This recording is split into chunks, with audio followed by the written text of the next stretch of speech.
dirt road, midnight patrol. Boots on gravel, I taste the mold. Dead cattle lined up, eyes still wide. You smell the iron, I smell the light.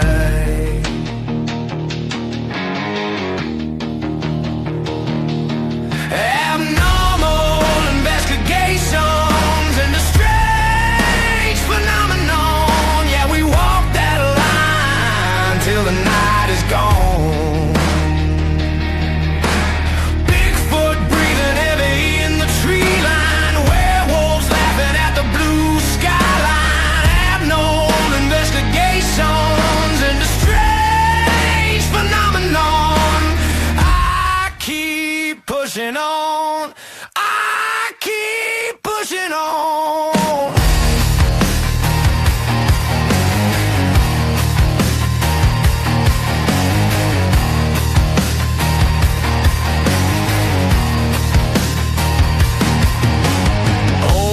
Talks about the shadow man. Says he saw claws, not a human hand. Witches in the quarry burning sage. Kids gone missing, no one turns the page. Unsolved cases piled in the van. Lore myths written in the dust on my hands. Strange creatures scratching at the door. You hear a howl, I just want more. Animal killings, chalk on the truck. Radio hissing, is it terror or luck? Abnormal investigations and a strange phenomenon. I keep rolling in the dark till the fear is gone.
Hello, everyone. Welcome to Abnormal Investigations. I hope everybody's doing all right tonight. Hope everybody's ready for a dive into Spearfinger tonight, a Cherokee legend that is pretty wild whenever you really get into it. It has a lot of characteristics that really make you think of other cryptids and the patterns that they carry and how they all may be related, even though they come from different sources, different tribes, different nations, different people.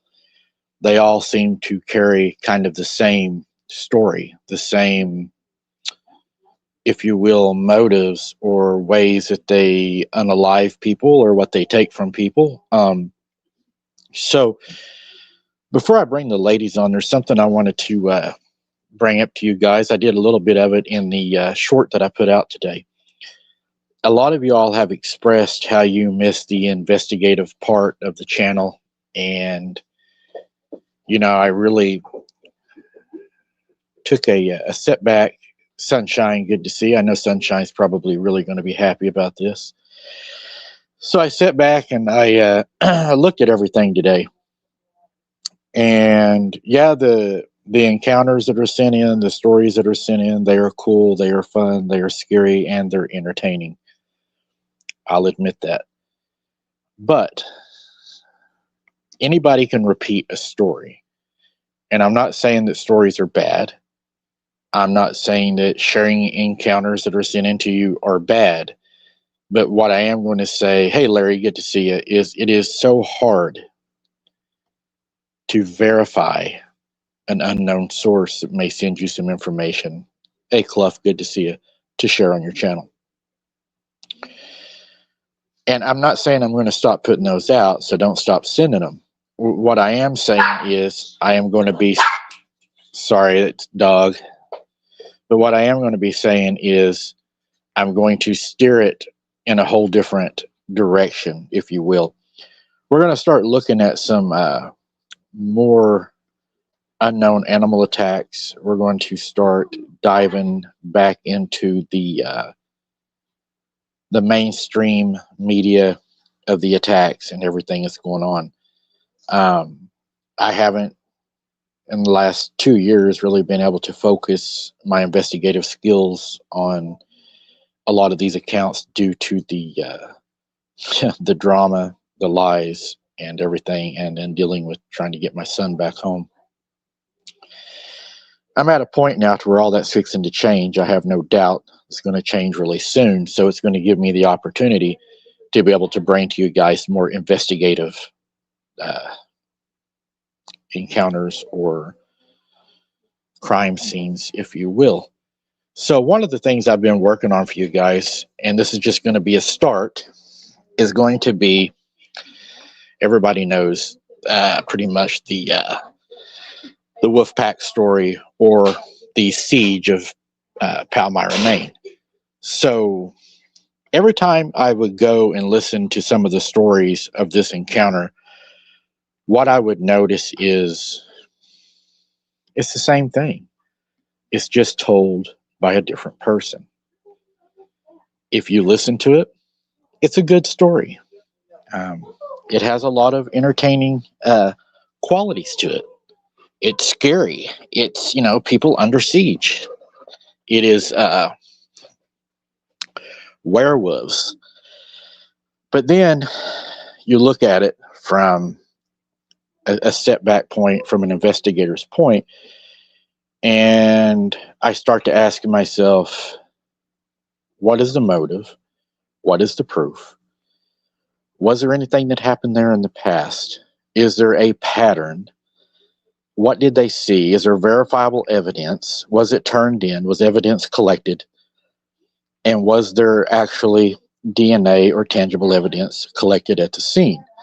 I think we need to start looking further into these cases if we truly want to find the truth. Like I said, stories are stories. Anybody can tell them. Anybody can soup them up. For instance, Jessie could send me a story and she could say, hey, I was out on the road the other night and ran out of gas, had a flat tire. Dog man came out of the woods, tried to attack me, stole my spare tire. I had to walk because he took my tire. He threw it up in the tree and I had to walk.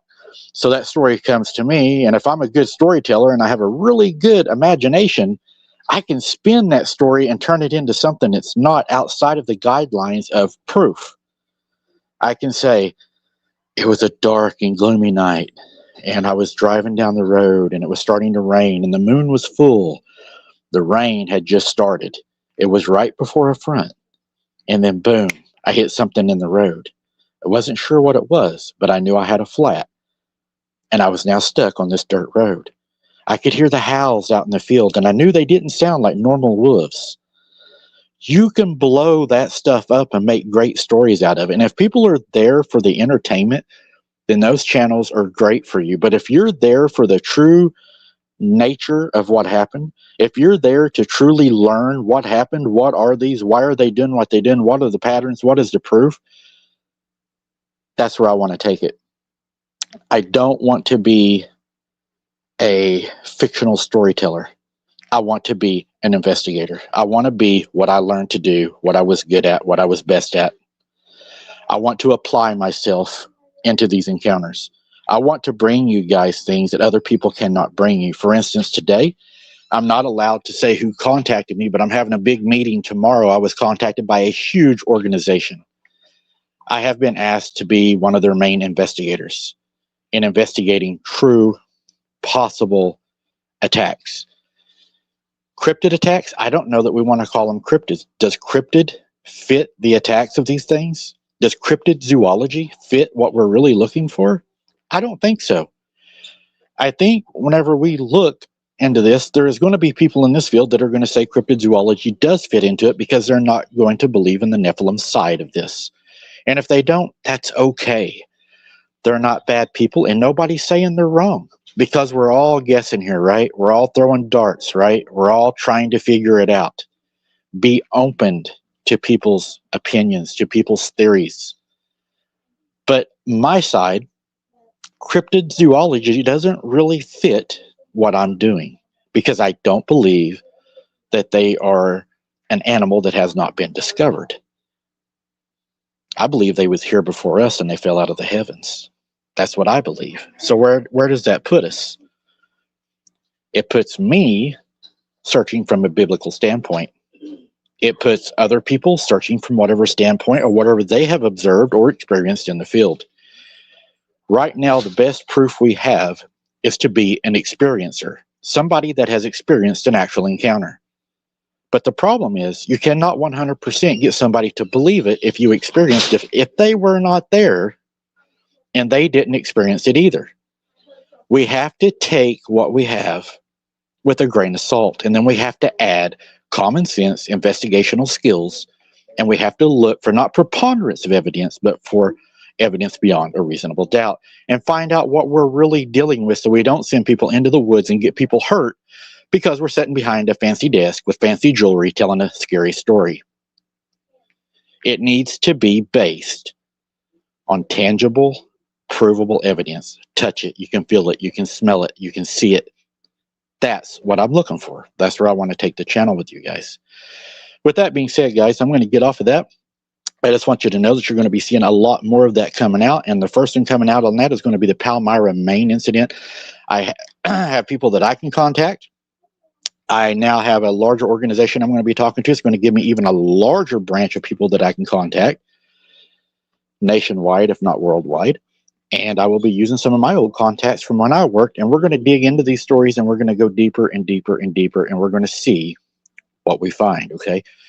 So let's do a quick roll call before I bring the ladies in, and we start part 2 tonight of Spearfinger. Who do we have in here tonight? We got Dana Ortega. We got Michelle McGuire. We got Belinda Kruger in here tonight. She's feeling a little cheeky, it looks like. She's always cheeky. She emailed me and harassed me before the show. We got, let's see, Belinda again. We got New England in here, it looks like, tonight. And Lisa Ann is here. Good to see you, Lisa. Tammy, good to see you. Sharon Guy is in the house tonight. Good to see you, Sharon. I don't know how you get any rest. Michelle McGuire, good to see you. Catherine, always good to see you, Catherine. New England Dirt Roadie, good to see you. Chester Robinson, good to see you. He's always here. And if I missed anybody, guys, I will call you out as the show starts. Everybody's been a little shy right now. Not seeing a lot of chatting going on. So people sitting back wondering, what in the hell did he just say, and what is he doing, right? I think y'all's going to see in the future. Nancy, good to see you sitting on the moon with your coffee and your little skeleton. All right, guys. So what I'm going to do is I'm going to go ahead and bring the ladies in here. We're going to get this story kicked off tonight. Part 2, guys. We're going to be talking about Spearfinger. And I have some information on Spearfinger. I'm going to be shortening the screen down on my side just for 1 second while I bring up what I have ready for us tonight. While I'm doing that, I'm going to go ahead and bring the ladies on. I'm sure they got something to say. They can usually talk a little bit while I do this. Let's see if we can get them in the show. Hello, Jesse, and hello, Shell. How are y'all tonight? Hello. Great. Good evening. Trying to stay warm. That's a given. I'm trying to find my notes. I've got them here. I did a deep dive on the topic we're going into, and it led me down a rabbit hole of various different beings and creatures and stuff there in the Cherokee folklore. And I found some things that I had witnessed, and my daughter had witnessed, and a couple other people witnessed. One of my students was with me on this. We witnessed it together in Indiana. And it actually had a name, and I can't even begin to pronounce it, but it filled in a gap for me as something I could never put a label on what we experienced and, some of the stories I was getting from other people. But I discovered, wow, that thing, that cryptid, I guess, is actually, they've been seeing it for hundreds of years.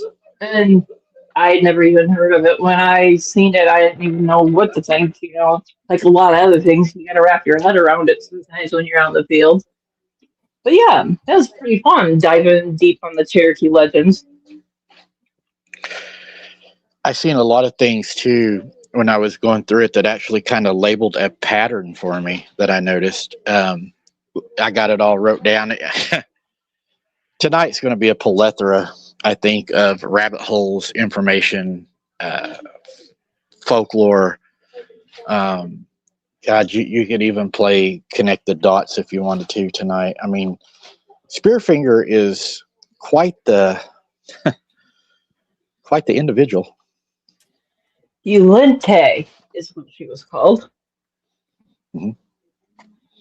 Or the And one who wears the stone dress. No, that would be when they called her Nûñ'yunu'ï. Ulente, she who has it sharp. The Nûñ'yunu'ï was stone dress with obsidian. So they're saying her finger was obsidian. Right. Which is really kind of hard to wrap your head around because obsidian usually keeps away bad entities and bad things. So,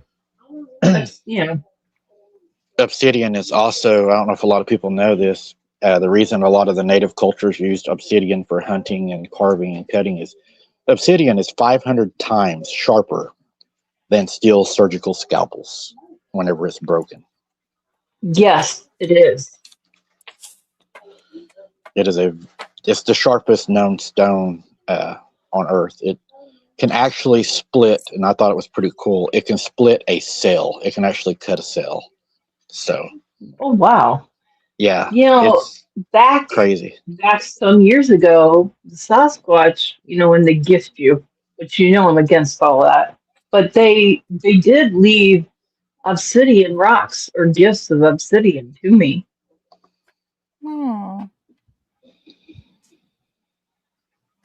I know where you could get a lot of obsidian if you're looking for some.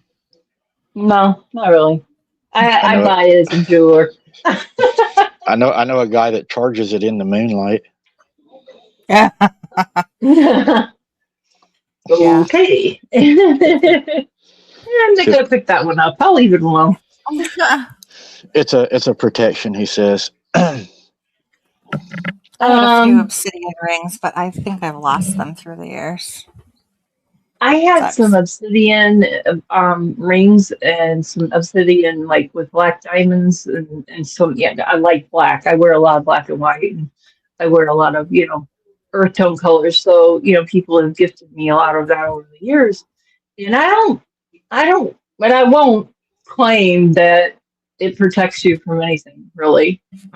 Definitely has not protected me from anything scary. I still had the bejizzle scared right out of me a couple times wearing the obsidian.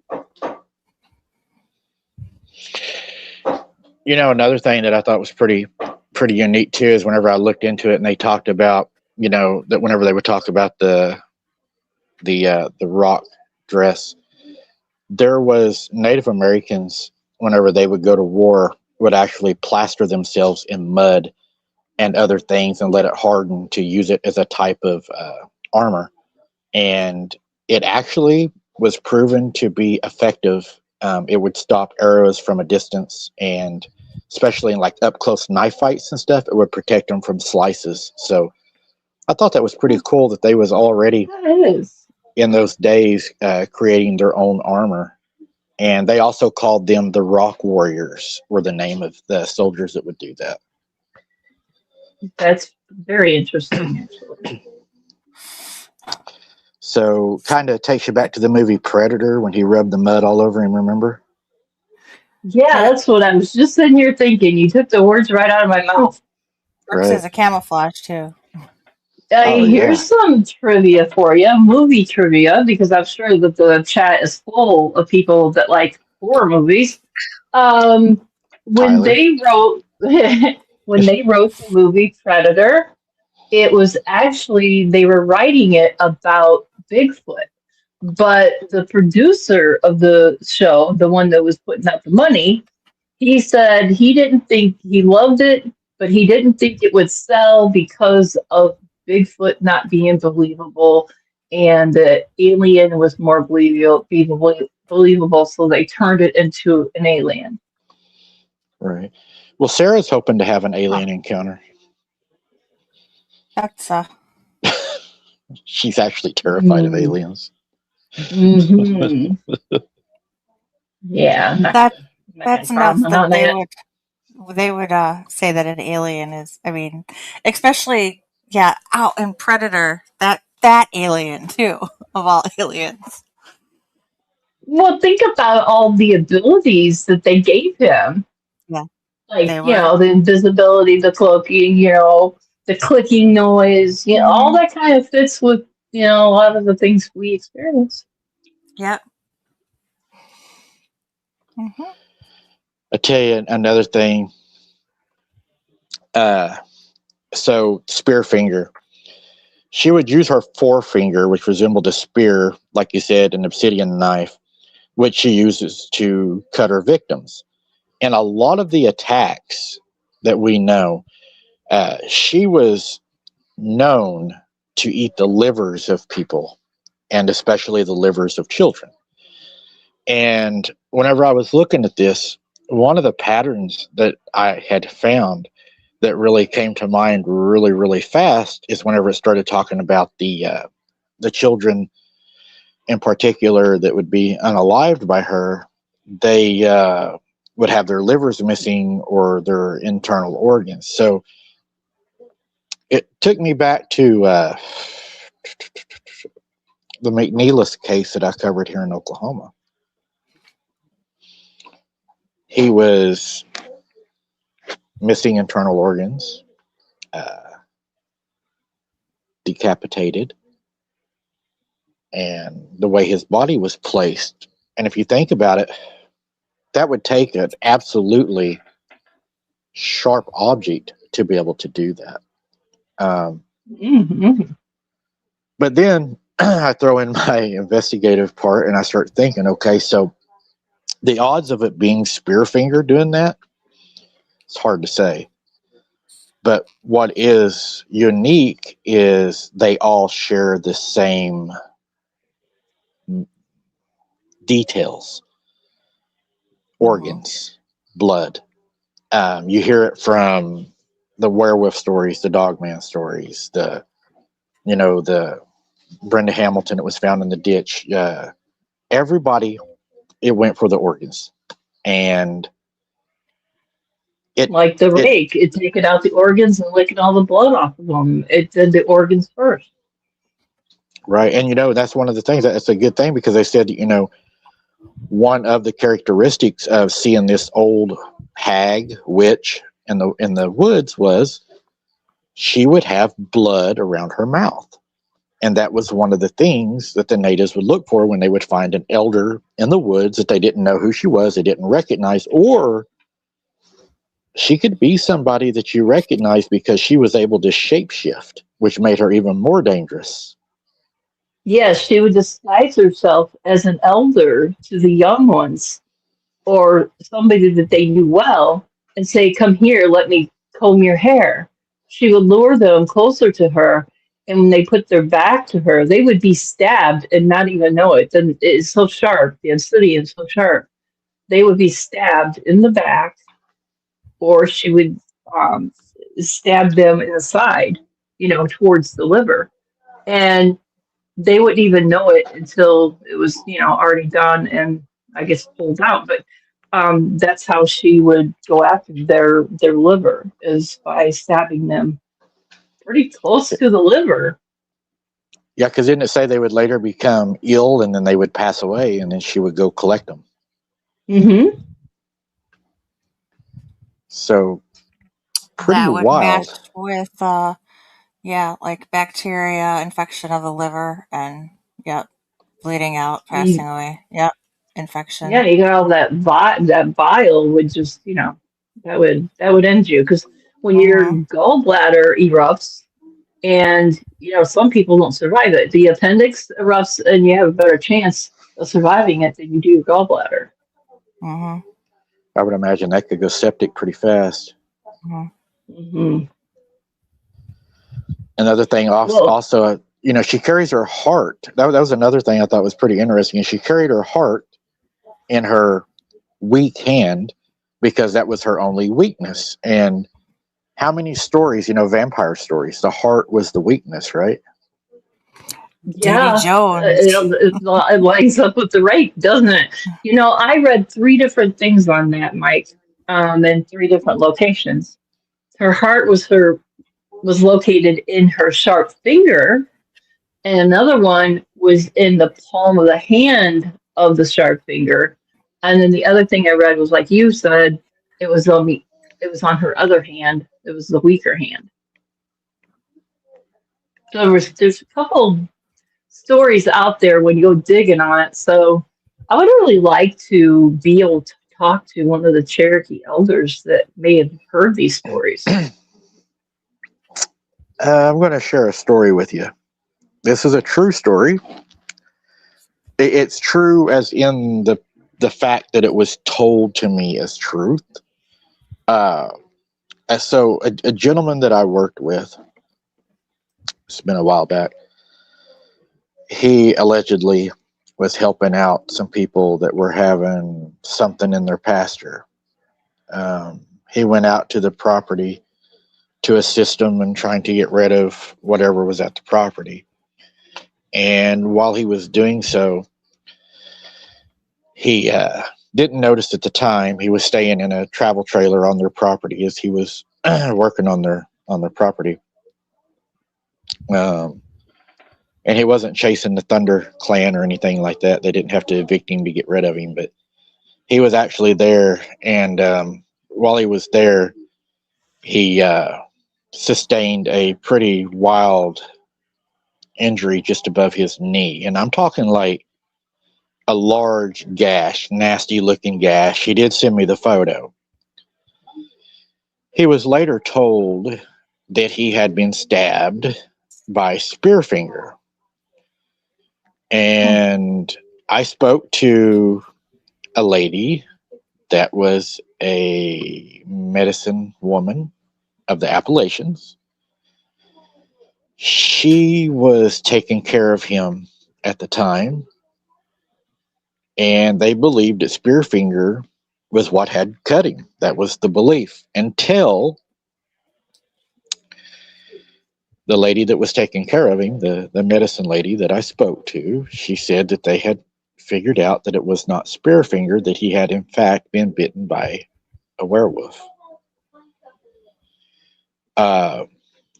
Later on, the individual during a conference call that I had with him and several others, he was on this meeting.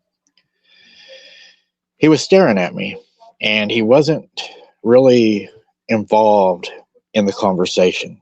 He was just like being really weird. And right in the middle of us talking about something, he says, I have this overwhelming desire to bite you, Mike. And I was like, what? He said, I don't know why, but I want to bite you. We had several other conference calls with this individual. He allegedly had went to the home of another individual that was on that call with us and said that he knew exactly where he was at. He had went into his home to bite him while he slept in his bed. He said the only thing that saved him was his dog that he had in his room. Now, the guy that was on the call with us, he got really upset. He got upset to the point to where he made some verbal threats to him, telling him, if you show up at my house, you know, it's going to be really bad for you, right? And he's like, you're a liar. You're a BSer. You're not telling the truth. You wasn't at my house, you know. And he's like, oh, I wasn't. He ended up during that call telling the individual that we was on the call with, he ended up telling him the exact clock he had above his bed. He nailed it to a T. So the other individual was like, well, you got lucky, blah, blah, blah, blah, blah. He's like, okay, you live in a 2-story house, and I can tell you exactly how many steps it is from your bottom floor to your bedroom. And we're all live right now, you know, we're talking. And he's like, how many? He says, 17. So he gets up on the live, carries his phone with him, goes downstairs, and walks the steps. 17 steps. So I asked the question. I said to the person that he said he went into the home, I said, do you sleep with a dog? And he said, yeah. He said, I have an Akita that sleeps in my bedroom with me. So that conversation ended. Another conversation happened after that where we had another meeting. And during the meeting, the gentleman that had the home said, and it started out really wild. It started out the meeting, and before we could even say anything, the gentleman that owned the home said to the man that had been bitten, that thought he was a werewolf, he said, if you ever come back to my house, you SOB, I will blank you. And I said, whoa, whoa, whoa, what's going on? He said, I saw him standing behind my house at the railroad tracks last night, and the SOB was howling at me, and I know it was you. And I looked to the other guy, and I said, was you at his house last night? And he said, yeah. He said, I transformed, and I couldn't control myself. So I'm thinking, what? Are these guys setting me up? Are they, you know, this is getting out of hand, right? So that ends. That encounter ends. It's maybe a week later, I get a phone call from a number that I do not even recognize. I answer the phone. It's a woman. She's crying. You can tell that she's clearly upset. I ask her, what's wrong? She says, I am such and such's wife. I need to talk to you. So, and now, is this the wife of the victim or the wife of the guy that had been bitten? This is the wife of the man that had been bitten. Oh, okay. She says, I don't know what's going on. He's leaving during the middle of the night. We don't know why. And he comes home and he has dead animals all over the place. So she makes me promise to talk to him. So I'm like, okay, I'll talk to him, right? So I talk to him. And he admits that he does not remember leaving the house. He does not remember where he goes or what he does from point A to point B. But he has woke up in the middle of the woods, not knowing how he got there, with dead animals. So my recommendation to them at that point was to see a doctor and a counselor. I was like, I don't know, you know, what y'all are going through, but, you know, you definitely probably need some professional help or guidance. So it gets worse. 3 days later, the wife calls me back, very hysterical, very upset. And she says, Mike, it's got to a point that I'm going to leave him. I'm going to have to divorce him. And I was like, what happened?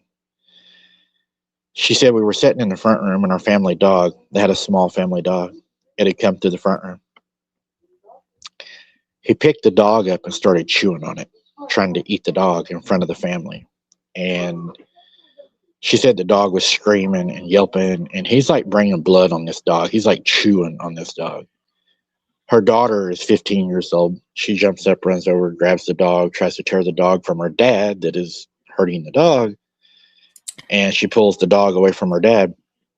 And her dad throws the dog against the wall and then shoves the daughter into the wall hard enough to break the sheetrock. She said he growled at us like an animal, and he ran to the bedroom. She said, I can't do this no more. So later on, about 4 weeks later, I get a phone call from her. And she said that they had found him and he had passed away in the woods. And he had choked to death from trying to eat and digest a dead rabbit. So I looked up obituaries for that state, his name and everything. And true story, he passed away. He didn't say how, but he did pass away, and there was a service for him. No, he didn't, Dana. That's incredible. That is scary, actually. Yeah, and to watch it unfold in front of you, to watch the argument between two adults, one adult scared to death and the other one saying, I'm going to come and bite you, right? And then showing up at his house and knowing everything about it. Yeah, I would have to say, if I was that wife, my kids would be in the car, the animal would go to the vet, and I would not return. No, thank you. Right. But you know, the sad thing is, this guy was wanting help. He knew that he had a problem, but he said he couldn't control it. Where do you go for help in a situation like that? Man, it would be... they're going to lock you up. I mean, yeah, they would lock you up. Pretty much. And that's why it's so hard for a lot of people to get help with things like this is, I mean, yeah, you can reach out for help, but they're going to put you in a straitjacket and pump you full of probably lithium and lay you in the bed and let you stare at the moon all night. Even a lot of churches, I mean, they deny it or act like you're nuts too. It's, yeah. Unless you actually have come across a church with a preacher or that really does get it and knows and understands truly. And those are far and few between. Yep. That's a scary story. Well, you would be surprised of the things I have heard and spoke to people that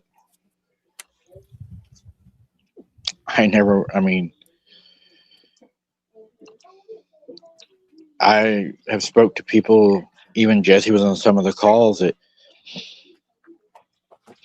where an entity was affecting a lady's organs, actually her kidneys. It seems they target the organs. She was having hell. I've spoke to people that would just make your hair crawl with, things that's happened to them. I mean, some of the things that I have fielded would definitely have to go Patreon, because there is no way I could even, me and Sarah interviewed a guy one night, and I had to end the interview because it got so explicit as to what he alleged happened to him. Yeah, there's some crazy things in this world. And, you cannot sit around and say, "Oh, that'll never happen to me," or "That can't be me," because I used to be one of those people, and I have had some horrendous things happen um, throughout the years because of going into research and doing a deep dive in it. Yeah, I set myself up for some crazy things. And the only thing that really kept me grounded was staying close to God, and being really, really into my faith. I don't think I could have pulled through it all if I wasn't. Well, Sunshine, also, there's another guy that, let me think how I can tell this story without outing him. So, there was a gentleman that I knew, and this guy said that he was a warlock from long, long ago. He had dated a witch that is in our community that is supposedly, allegedly, a very strong witch, and that they were married back a long time ago, and that he was supposedly a Knights Templar. He allegedly, back in these days, got mad at her. They got into a fight, and he stabbed her under the left ribs with a dagger and killed her in the bed. He believed that he was reincarnated, she was reincarnated, and they had met again. So they did date. And he sent me photographs of them together. And yeah, she was in some really wild stuff. She was drinking a red substance from a skull while in the woods under a full moon with a crystal ball and other things. And he was right there with her. So later on, they get into a fight. He's staying at a motel room. And he wakes up and he said he sees her standing at the end of his bed. She attacks him in the room and almost chokes him to death. Now, this guy, he didn't believe in God. But he said he yelled for Jesus for help because he was so afraid that she was going to kill him, which stopped her attack. Now, a lot of people, and I'm going to put this out there because a lot of people are going to say, well, if he didn't believe in God, then it shouldn't have worked. But that's actually not true, because there was a man that cast demons out that was not saved. And one of the demons even told him, I know who Jesus is, but I don't know you. And they beat him and stripped him down naked in the street. The power is in the name, not because you're saved. So by using that name and invoking that name and the power, it stopped the attack. So later on, he contacts a lady that is a viewer of the channel, and he tells her, hey, I'm a warlock, and I know you, and we were together in this long time ago, okay? I'm choosing my words careful here.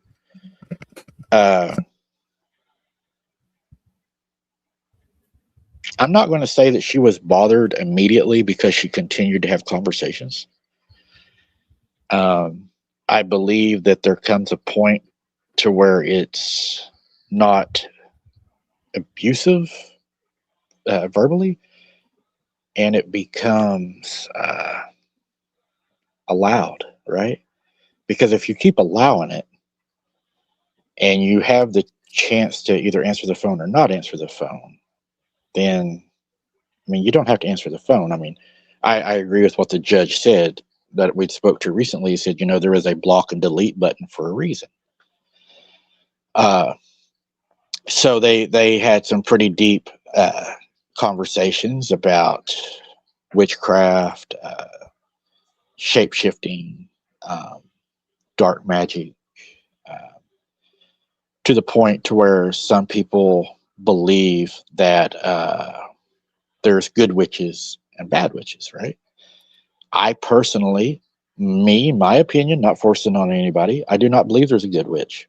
I believe what Jesus Christ said. I'm not going to quote that because that'll bring so much trouble, and I don't want somebody to misinterpret that. But Jesus sums up what he thinks about witches if you just go look it up in the Bible for yourself, study it for yourself, and interpret it for yourself. I don't want to push that on anybody, but I know how I interpret it, and I know how I read it. The Geneva Bible seems to confirm it. But yeah, they had some really deep conversations, and I think that this guy may have possessed, he's probably possessed also, but I think he possessed he was able to deceive, I think. And I started really noticing this whenever this person came forward and told me, because I was in conversation with this individual. And there was a lady that was working with us at the time. She was a co-host. He had contacted her and told her that he wanted to take her on a boots on the ground. Now, mind you, they both lived in separate states. They had never met physically. And he told me that he had already arranged for her to come down. And she would be visiting. They would be going boots on the ground. But it wasn't going to be boots on the ground. He had nefarious plans, which he told me what he had planned on doing when she arrived. I contacted her and let her know what he had planned, because there was no way I could be of good moral character and allow her to go down there and something happened to her, right? She was a married woman. Your conscience would just eat you alive. At least mine would. Oh, I couldn't do it. So I told her, and she contacted him, and she had me on the phone as a witness. They had an argument, and he did admit to her that that was his plan, but she would have liked it. I, at that time, dismissed him from all of my channels, removed all of his permissions, and told him he had to go. I'm not working with somebody like that. That is a predator. Just like Hector's a predator. That's a predator, and I refuse to work with anybody like that. After I got rid of him, he did make friends with other people that liked him, that knew exactly what he was, and didn't care. But yet, I was the bad guy, and they still talk well of him to this day. Now, when you look back at some of the conversations that I'd had with him, he was very knowledgeable in the dark arts. I'm not going to lie. This man was very knowledgeable. He knew. I mean, if you talked about witches or warlocks or anything like that of history, he knew all about it. Just like somebody else we know that has a channel that knows all about the history of the darkness, right? And he knew all about that. And I'm not saying that, they're dumb, because, I mean, I would not know what he was talking about, and I would go look it up, and he was spot on. And one of the people that he really looked up to was Anton LaVey. And we all know what he's about. Is that the guy? Yeah, isn't he the guy that did the bombing in Oklahoma? No. This guy was a different guy? Yeah, this guy, I think, if the devil could have been reincarnate, this was him. He was head of the Satanic Church. And deep within the government, too. Oh, yeah, this guy was bad news. Yeah, but this guy knew everything about him, thought he was really smart. And I'm going to tell you something right now, and it's going to blow your all's mind. And I can't say exactly what I want to say because we're not on Patreon. I didn't expect it to go this way tonight. But he compared Anton LaVey as being a very smart, intelligent man that was misunderstood the same way a guy that was in the German war was. They were like his heroes. Oh, well, that sounds like somebody else we know. There you go, yeah. Ding, ding. So, and this guy that said he was a warlock was very good friends with this guy that we know. And he still speaks well of him to this day. And his acquaintances and allies do. So the darkness in this community is so deep, so dark. Now, there is an individual, Sunshine, if she's still in this chat. She refuses to believe to this day that this gentleman actually passed away. Because, now I'm going to state facts, okay? And then I'll sound crazy. And you all tell me what you think. Wait, which one? The one that said he was a warlock. The one that said he was a warlock that worked for me. Because I was going to say the other one didn't, right? No, he did too. Recently? I thought he was just on another show, like within the last year, less than a year. Supposedly his brother was on that show. So there is him? There is an obituary for him. That twins? I don't know. Strange. That's what I said. It's so weird.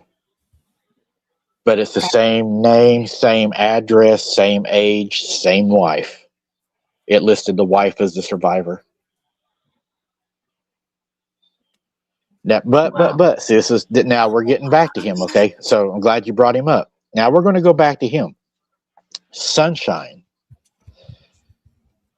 doesn't believe, let me make sure I say this right. She believes there was a funeral. And Sunshine, correct me if I'm right, but she doesn't believe he's in the ground, if you know what I mean. Yeah, I get that, but... That's what she believed. But she also doesn't believe the other one's gone either. She believes that they are now together.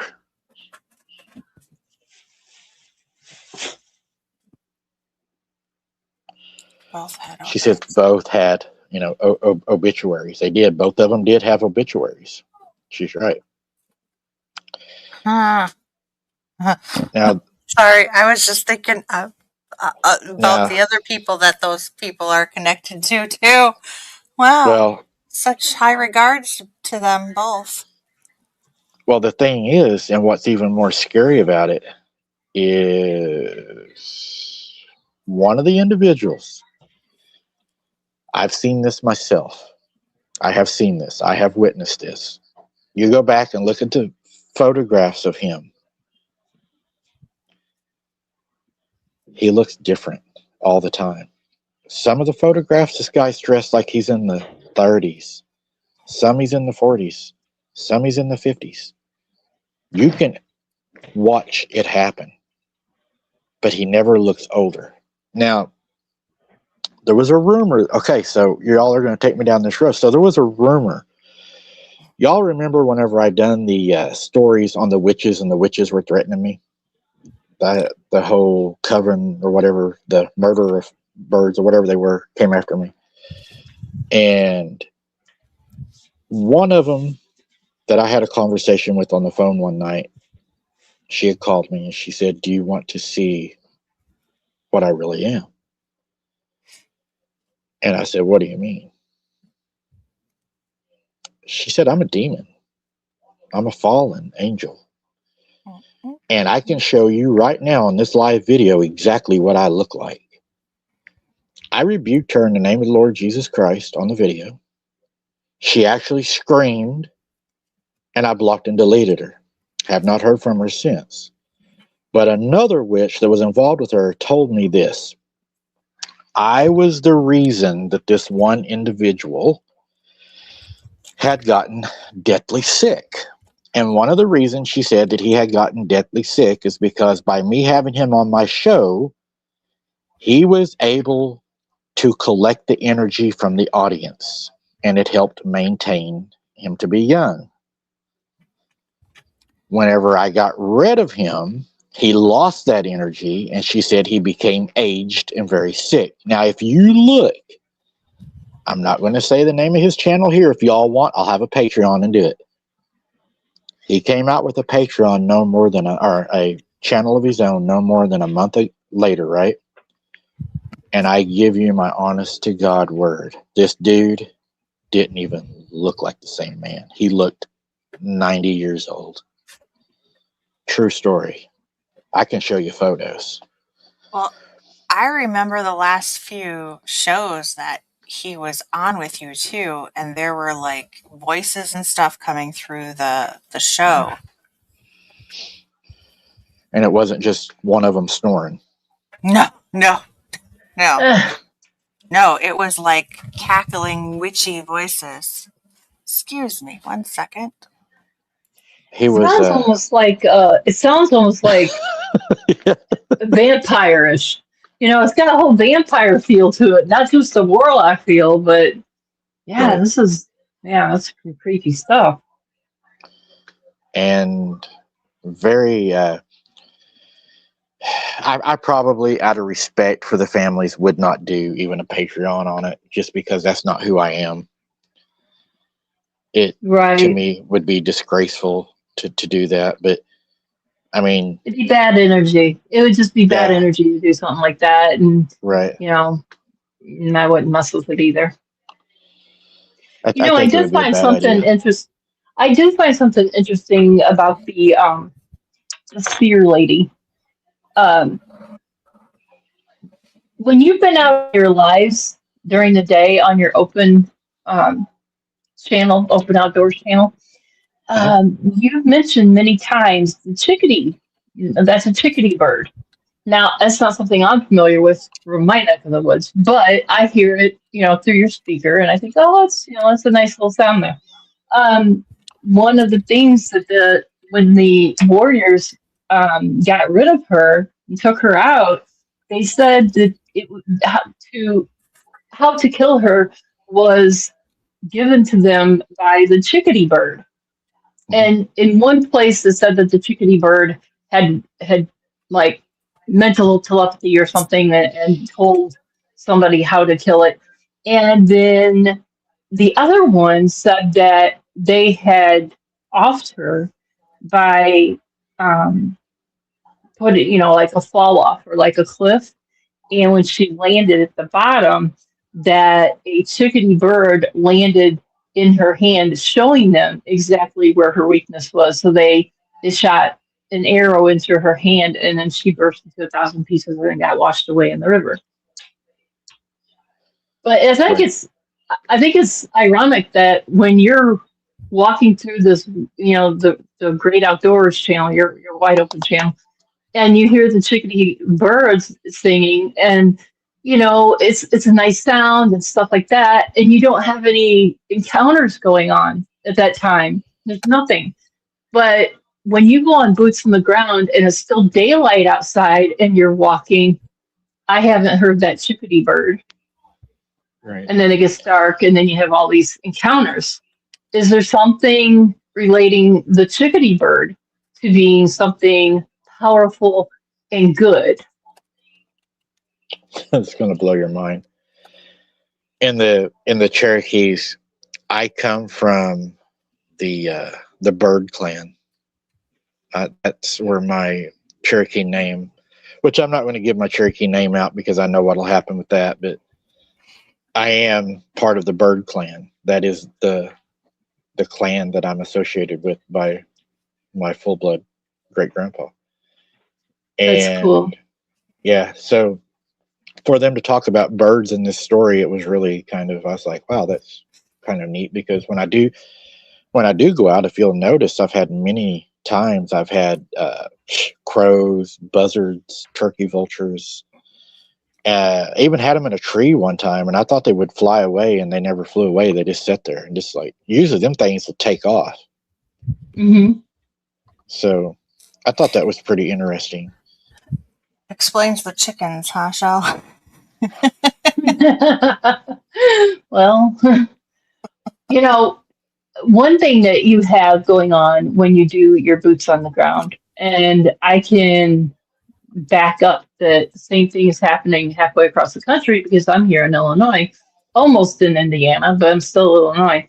Um, you'll be out there and there's no ducks anywhere, or you're not even close to water, and we hear these ducks. I have gotten live footage of Dogman in night video when I was hearing a duck come from the same exact location where he showed up. It makes you And wonder, therefore, are they mimicking? yeah, that's what I think. I think they can mimic just like the Bigfoot. And because many times, like that whole summer and the next one, we just, everywhere we went, I don't care if we were 50 miles or 100 miles in the other direction where there was no water whatsoever, we would hear ducks and then have dogmen encounters. And it's so weird when you're out there and you're having these weird eye shines that don't really fit the size of Bigfoot eyes, and some weird stuff going on, a lot of howls and things like that, that you've got duck sounds. And I'm going, oh, this is so creepy. This is so familiar, because it's like, are these things like the Bigfoot and on like a collective knowledge? And hey, we'll do this, it'll fool the humans. A lot of duck meat down there for sure in those bottoms. I mean, those things could survive on them, mimic them, because I mean, they're going to hear them a lot down there. I think that they're going to mimic what they hear a lot of. And there's a lot of ducks down there. But where you're talking about, I know exactly where you're talking about. And yeah, there's no ducks there. Yeah, and like I said, some of my boots on the ground, there was not even water close. And we weren't even expecting anything. We were just checking out new locations that we ran into, going from point A to point B. You know how you get stuck off there and all of a sudden it's a sea? Right. We were doing that. And that's when we started hearing these ducks. And we're like, we're no close to water. So I hurried up and Google it real quick and get a satellite of where I'm at and where is there water close to me, and nothing. And Right. these were waterfowl ducks. There was nothing else that sounds like waterfowl duck. And yeah, there's some connection. Okay, so here's your one. And I guarantee you're going to, okay. So again, whenever we talk about Spearfinger, it reminded me of something else that had happened to me. And this is probably, I'm going to say, one of the scariest encounters I've had. A lot of people ask me, Mike, what's your scariest encounter? Probably this, and it'd be in the top 5, easy. So, and it's because this one had no reason to even happen. So it was 2 a.m. one night, around 2 a.m. It was late, right? And me and my friend were sitting around the house, not doing anything. Back whenever I used to smoke, and we were sitting outside smoking, it was a nice summer night. And he's like, hey, you want to go ride around the bottoms? I mean, it's just something you done, right? You just drove the back roads. Sure. So we're out driving around, cruising around, talking about this, that, just, just talk. And the next thing I know, we're headed down this one-way road. And I know that this road goes to a dead end. And now, remember, we're not spook hunting. We're not looking for monsters. We're probably talking about girls and what we're going to do when we get older, not even on our mind. That's when the best encounters happen, though. When you're not thinking about it and you got it off your radar. Those are the best. Yeah. Just cruising. It was an old truck that had the wings on it, had the windows down, the wings open, the air blowing on you. It was a hot day. Just cruising. And we're going down through there, and we're talking and laughing, and we're like, hey, let's go have a bonfire, right? Because that's what everybody does at 2 a.m. And let's fish. We got the fishing poles in the back. We always got fishing poles. Let's go fishing. Sure. So we drive down to this place. It's a one-way in, one-way out place. And it's like way in the middle of nowhere because we don't want to be bothered. Not because we're looking for monsters. We just don't want nobody to bother us. The game warden, whatever. And we know they don't go down in there. So we went down in there. And You drive down this old dirt road, right? And you're in the middle of nowhere. And you've seen the old dirt roads I drive down when you get really down in there. You're going down this dirt road. Well, then there's a turn to your right that's even worse than the dirt road. It's just a 2-tire path like you see in a pasture. And you follow this road probably a mile back down in there, and you drive up on the lake. Well, as you're going down this road, your truck's barely fitting. Your mirrors are hitting the brush on the sides, you know. We go to take this corner, 2 a.m, an old lady. I called her a witch because she was ugly. She wasn't green. She didn't look like a witch, really. She had a big nose. She didn't have any teeth. I remember that because of how big she smiled. But she pulled the brush back in the headlights as we went around the curve. And she smiled so big at us, wearing a white dress. Middle of nowhere, 2 a.m, cottonmouths, rattlesnakes, scorpions, you name it, it's down there. Thorn trees. She's in a white, real light dress. She has long, not white hair, but like silver hair. You know what I mean? Like that silver hair. Long silver hair. So we drive down. We're freaked out, right? We're like, whoa, what the hell? You know? And we drove all the way down to where we was going. And where we was going was probably 100 yards from where she was at, 200 yards. You know, it was a little ways. But where we drove to opened up. It was an opened area where you was away from the trees. It was more of a sandy place on the lake. Well, I ain't gonna lie, I was scared. And we're like, shit, we got to drive back that way to go home. There was no other way out of there. And guess what? Back then, we couldn't afford cell phones. We're broke white boys, right? We're country boys. So we're down there all by ourselves, 2 a.m. Nobody knows where we're at. We didn't tell nobody. We done it all the time. And we're sitting there, and we're thinking, we got to drive back by her. So what do? Well, because we are rednecks, we have a 30-30 behind the seat. So we pull the 30-30 out. We load it. I get the 30-30. I get in the truck. And he's like, okay, I'm going to try to get us out of here. If she gets in here, do what you got to do, right? So we start driving, and we're coming up on the road that curves back around to the main road, you know.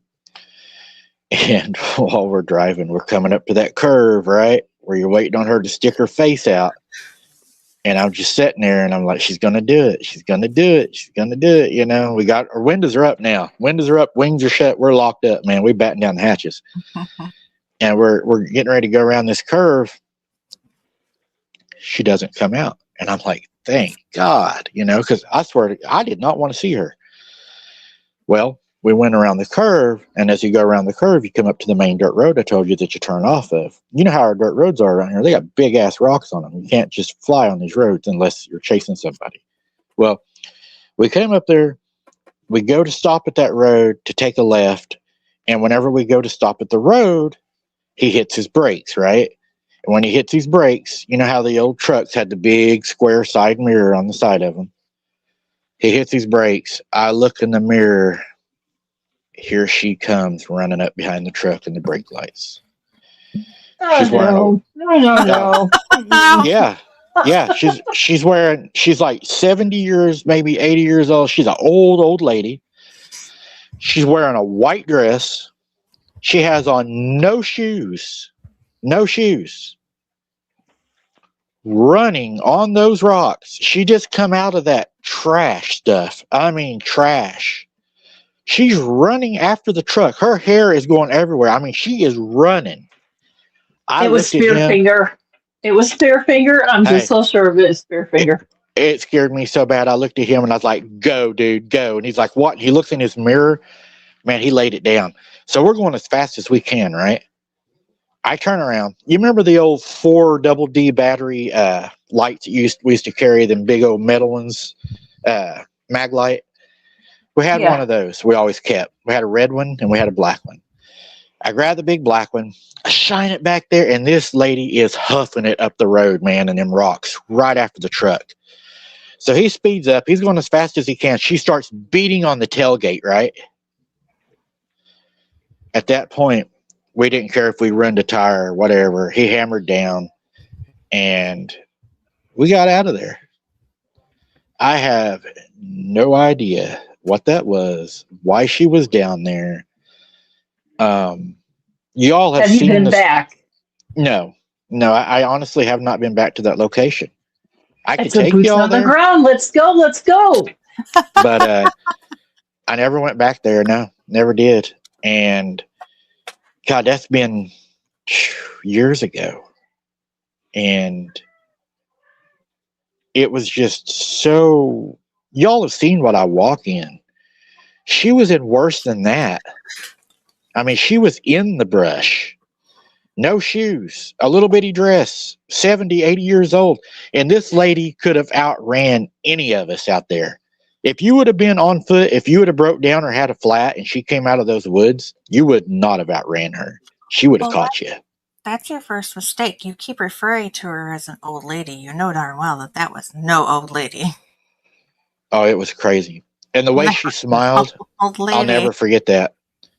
She smiled at us. It wasn't like a hello. It was a like, you're screwed. Hmm. I can't even run on my concrete, my rough concrete in the driveway, let alone run on the rocky dirt road barefoot. No. That was something else. I'm surprised it didn't take off flying and chase you through the air. She just faded in the taillights as we drove faster. She just disappeared in the dust. You could see her white dress in the dust, dimmer and dimmer and dimmer, and she was gone. Yeah. Do you think she was like one of these changelings, or do you think it was like a shapeshifter, or what do you think? You know, I don't know. All I know is when she was running, you know, you have that back glass in the truck that slides, you know? Uh-huh. We had it opened, and you could literally tell that she was flesh and blood because you could hear her feet hitting the rocks. You could hear her running in the rocks. Oh, I that's mean, That is creepy. That's too much. and not like little rocks. I'm talking, you know, the rocks out here on these roads. And I mean, she's picking them up, setting them down. And they're, you know, some of these roads around here, they've got shell on them from the coal mines. That stuff is like razor blades. And she is just like flying, man. I don't know. But you know, I don't know either. That's what weird. really got me though is what if she wouldn't have smiled at us when we went down there? And what if we would have got out of the truck and we would have walked to the lake and we would have built a fire and we would have had our backs to her and sitting down there just talking? As fast as she moves, no telling. Is that why evil has to show itself? I don't know. But I know that if anybody would have been down there and you would have a flat tire, she stuck her head out of the weeds and looked at you.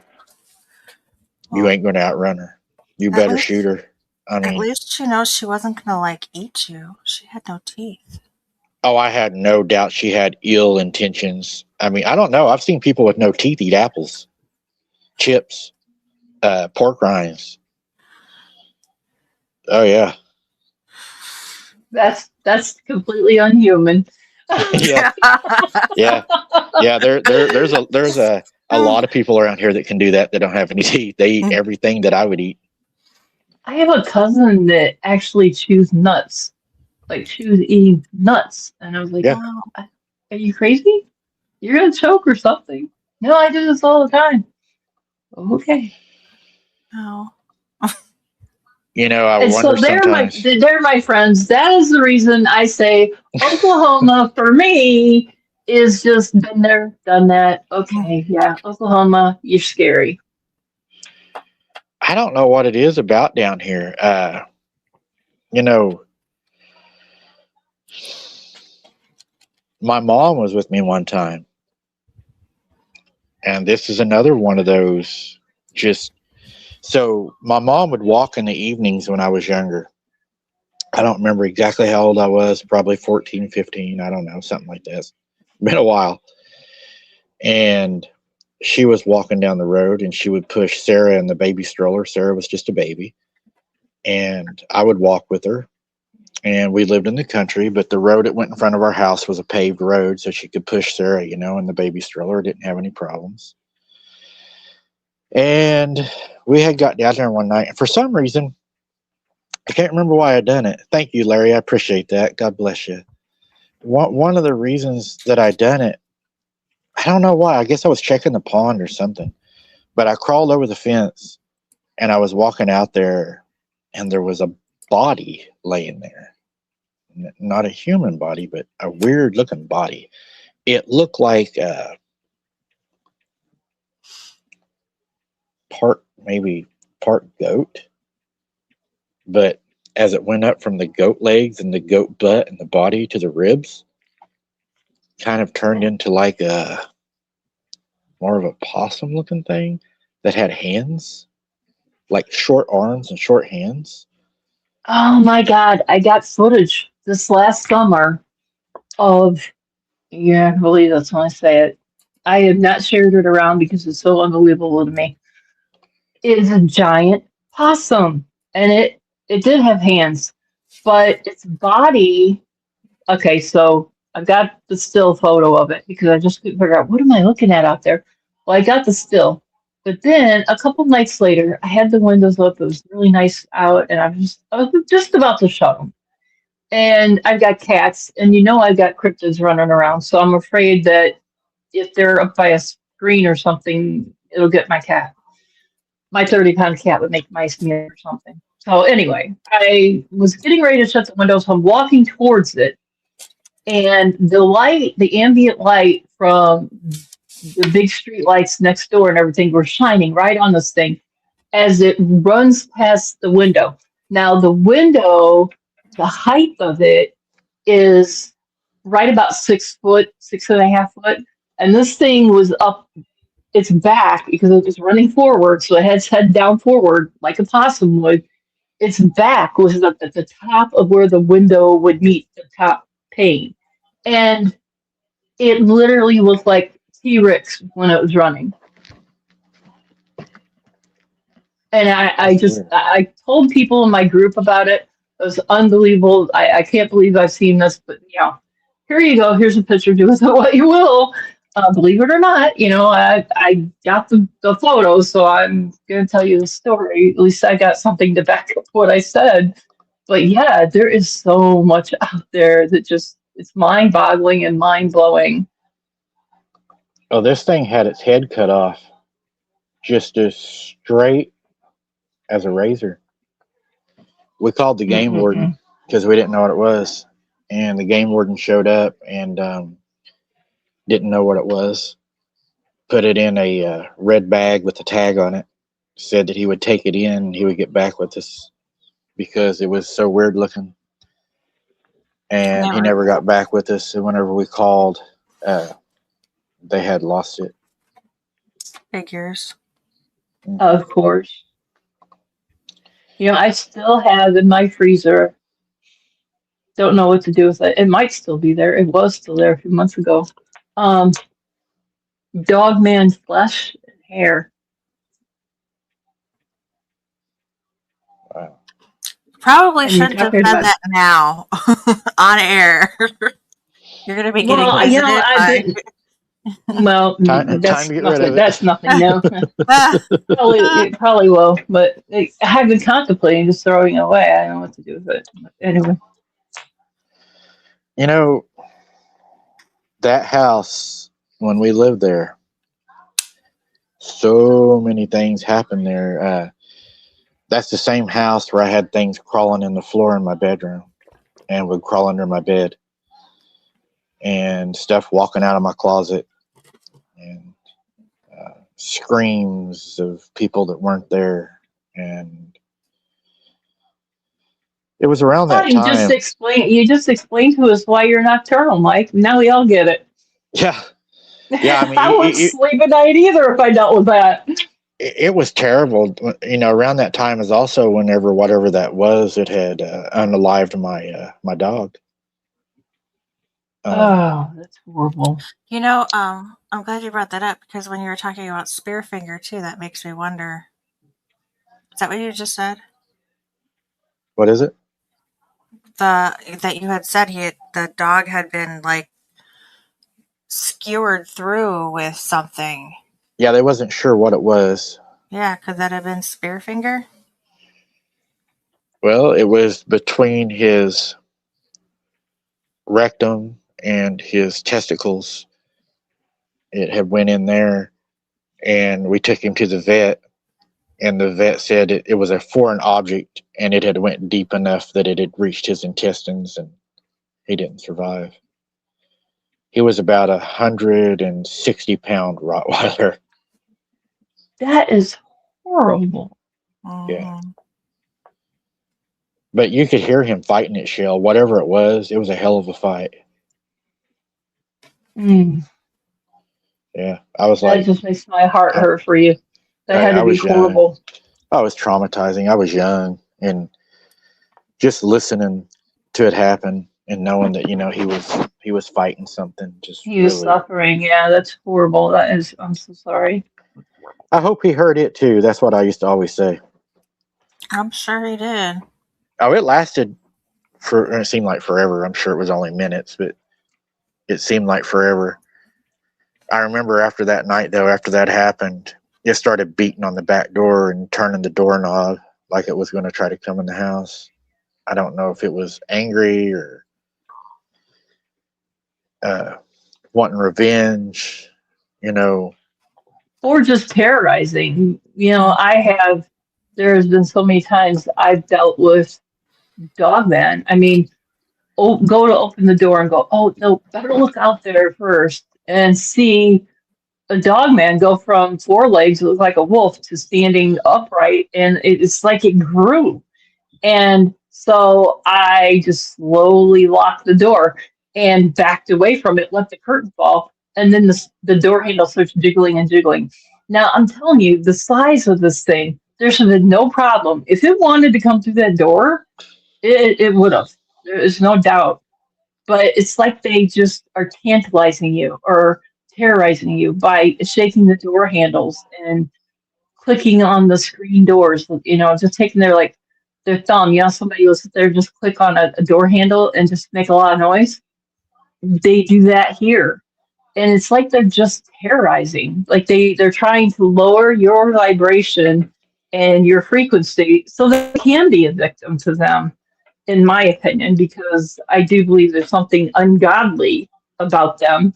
And I think that for them to have an effect on us, or for them to have their ill will or be able to get in on us or get in our brains or whatever, however they do it all, I think that if you're not vibrating or having your frequency high enough and connecting with God's source and having that and carrying that with you, then they can't get to you. So what would bring that frequency down would be put you in a state of terror where you question your faith, or at that point, a lot of things are going through your head.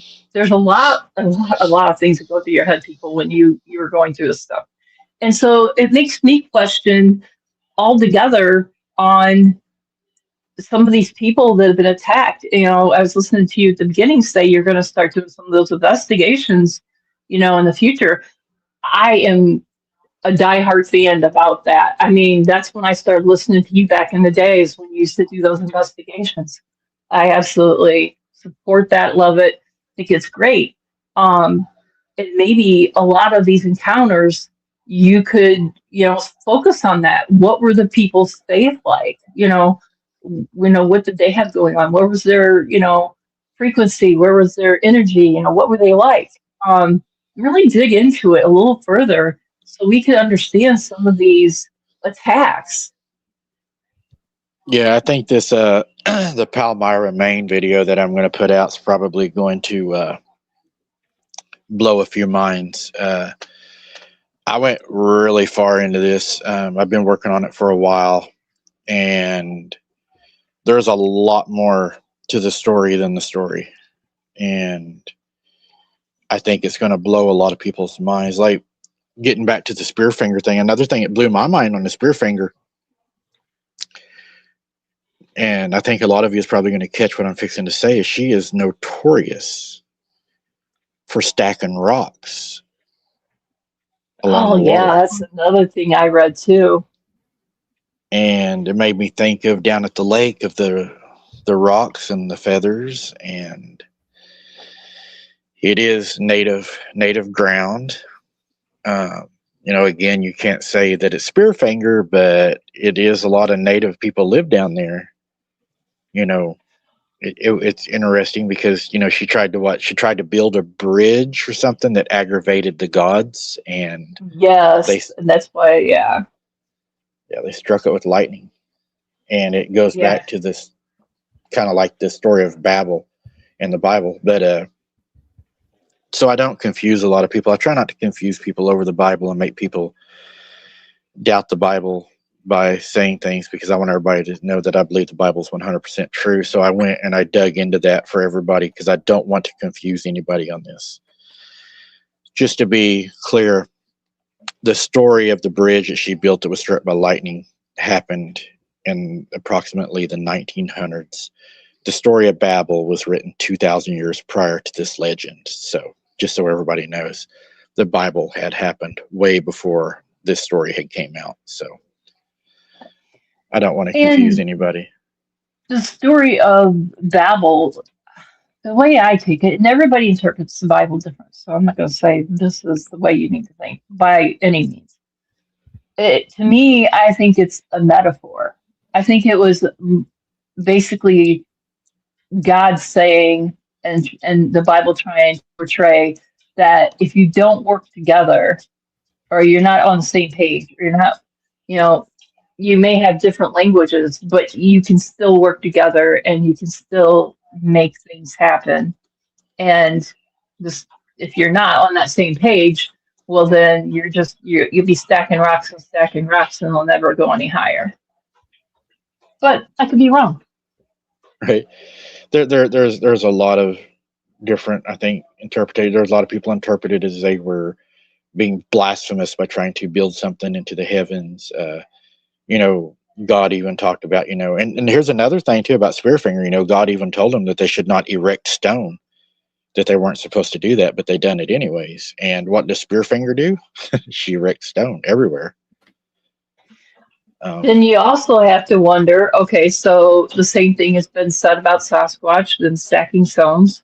I've had them where they were eating clams, and I had little prints from the little one that I had casted where he sat underneath a bridge, and all these clams at the beginning of spring, when the water is rushed really fast under these bridges, there's a lot of debris. People throw concrete, bricks, and everything else off of it. They would take the clams and they would stack them from the biggest, which were the size of your hand, all the way down to ones that were like the size of a dime, and they'd stack them. And so how many of these things are parallel, because it was really another creature in that same area, but the bad one was there, so they blamed it on the bad one. That's what I'm trying to say. We don't have any concrete that any of these individual things are getting lumped under an umbrella of this particular being, when there could have been a lot going on, a lot of different beings. I get it. There's so many things, just like today when I was going through the Palmyra, Maine, listening to the stories. It's the same story told by 100 people, and nobody's gotten anywhere with it. It's the same story. It's the never-ending story. And I'm really looking forward to hearing you talk about this one, because I'm not familiar with the story, and therefore I won't go reading about it until I actually hear you unfold it. Because, I would like to hear it like as the way you really interpretate it by breaking it all down. It's a lot. There's just, I'm calling it beyond the story, because it goes beyond, and it's never talked about. But there is so many things about the story that I believe are very important to the story, because they all tie it together to why I believe it happened. It's not just a family that saw lights in the woods and then it happened. It didn't happen that way. And it's not, it's just, Is this it was a quick, is this the story of Shelley Rockwell? no. Well, No, that's maybe, another one. maybe. Because it was up in Maine and it started off with the lights. Shelley Martin. Yeah, Martin. I think it was Rockwell Martin or something like that. Yeah, yeah, that's her. And yeah, because like what you said, when you listen to the story, it always starts out with the lights. And I spoke to her extensively about that whole encounter. I was on the phone with her for like 8 hours one time, and when I first got into researching Dogman, and she had contacted me, and I had been on this show, and she contacted me through there, and I had a really extensive conversation with her about that whole night. If you're interested, you could get in touch with me, and I'd be happy to, fill in some gaps or tell you how it was told to me by her. Right. Yeah, I mean, her part, is what I found with everybody was interesting. It was what was never looked into. Like, there is so much more to the story, and people just not getting the full effect. I don't Monster Quest, Monster Quest kind of built their own story out of it. Yeah, it was not. It was turned into a. God, I don't want to. Who can tell the story better instead of looking at the proof of what could be proven and what happened in Palmyra, Maine? And that's so sad because that happened with me when I was first starting out, and a lot of these people wanted to interview me, and I give them an interview, and they send it back to me. Oh, we wrote it up, and now we just need you to sign it, give me the affidavit that we can go ahead with this. And when I would read it back, I was like, "That's not what I told you at all. You've made this a scary, terrible encounter, and it wasn't like that." So they're always after the bigger fear. They're always after the biggest story. And it's content creators, it's authors, it's people like that really set the stage for disinformation. And it's how can they exploit it, And for anybody that's interested in Spearfinger, there is a movie out. It came out in 2021. It was inspired by Spearfinger. The name of it is called The Hike. If anybody wants to watch it.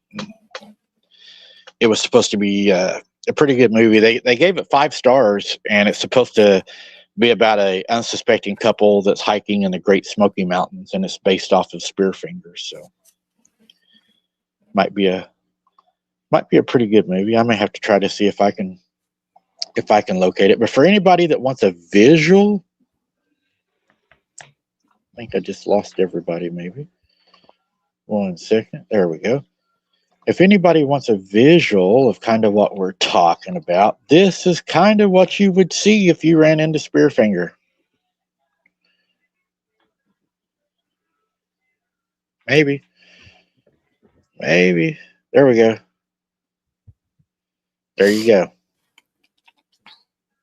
Yeah, and you had that up before the show. It reminded me of, there's a kids movie. Oh, it terrified me.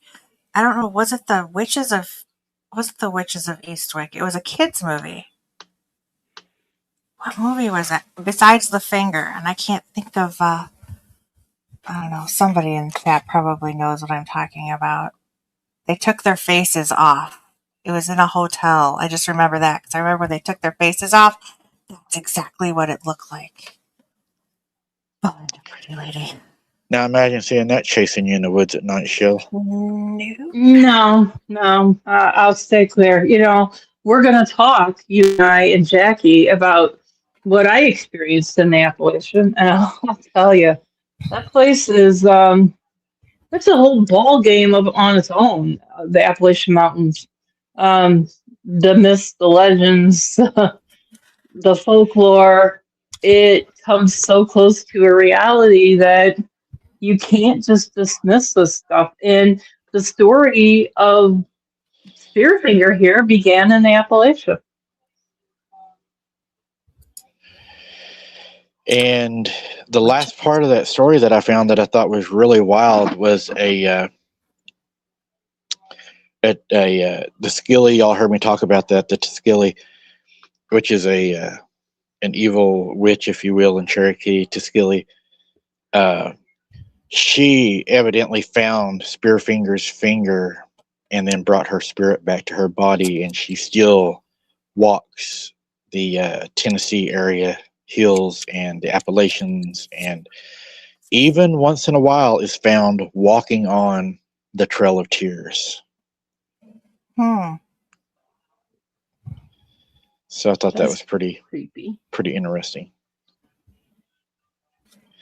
What I thought was interesting is the story you were telling about it. You know, it was in a white gown, long hair, chasing after the truck. There's a similar story here up north, close to, well, it's in the Chicago suburb, and people see the same thing on the side of the road. And I think, if I'm not mistaken, they call her Mary. And there's been a lot of dogman sightings in the cemetery. The cemetery, like literally, you drive past it forever. You can drive a whole mile and you're still driving past the cemetery. But she comes out on the road and she'll like make people that are unsuspecting like swerve and run into other cars and cause, car crashes and things like that. And it's the same thing, long stringy hair in a white gown, the story comes back around in so many ways, What really are we seeing? It makes you wonder sometimes, because so many different people, so many different languages and everything seeing the same thing. It's almost like, what happened? I don't know. You did it. That is weird. Okay. When you were trying to bring up the photo. That's weird. So let me see. Something's going on. Everybody would probably have a different name. Everybody would probably have a different name for, even nowadays, if you find a tribe that's never seen Americans and you fly a jumbo jet or a stealth bomber over them, my God, what would they call that, Can you imagine? They would be like, "Oh man, a giant bat flew over," and if it, if it dropped a bomb, what would they say? It was breathing fire, right? And it took out a whole village, and they're going to describe things to the best of their abilities with things that they have witnessed. That's the only thing they know to compare it to. Would be a large bird, or a dragon, or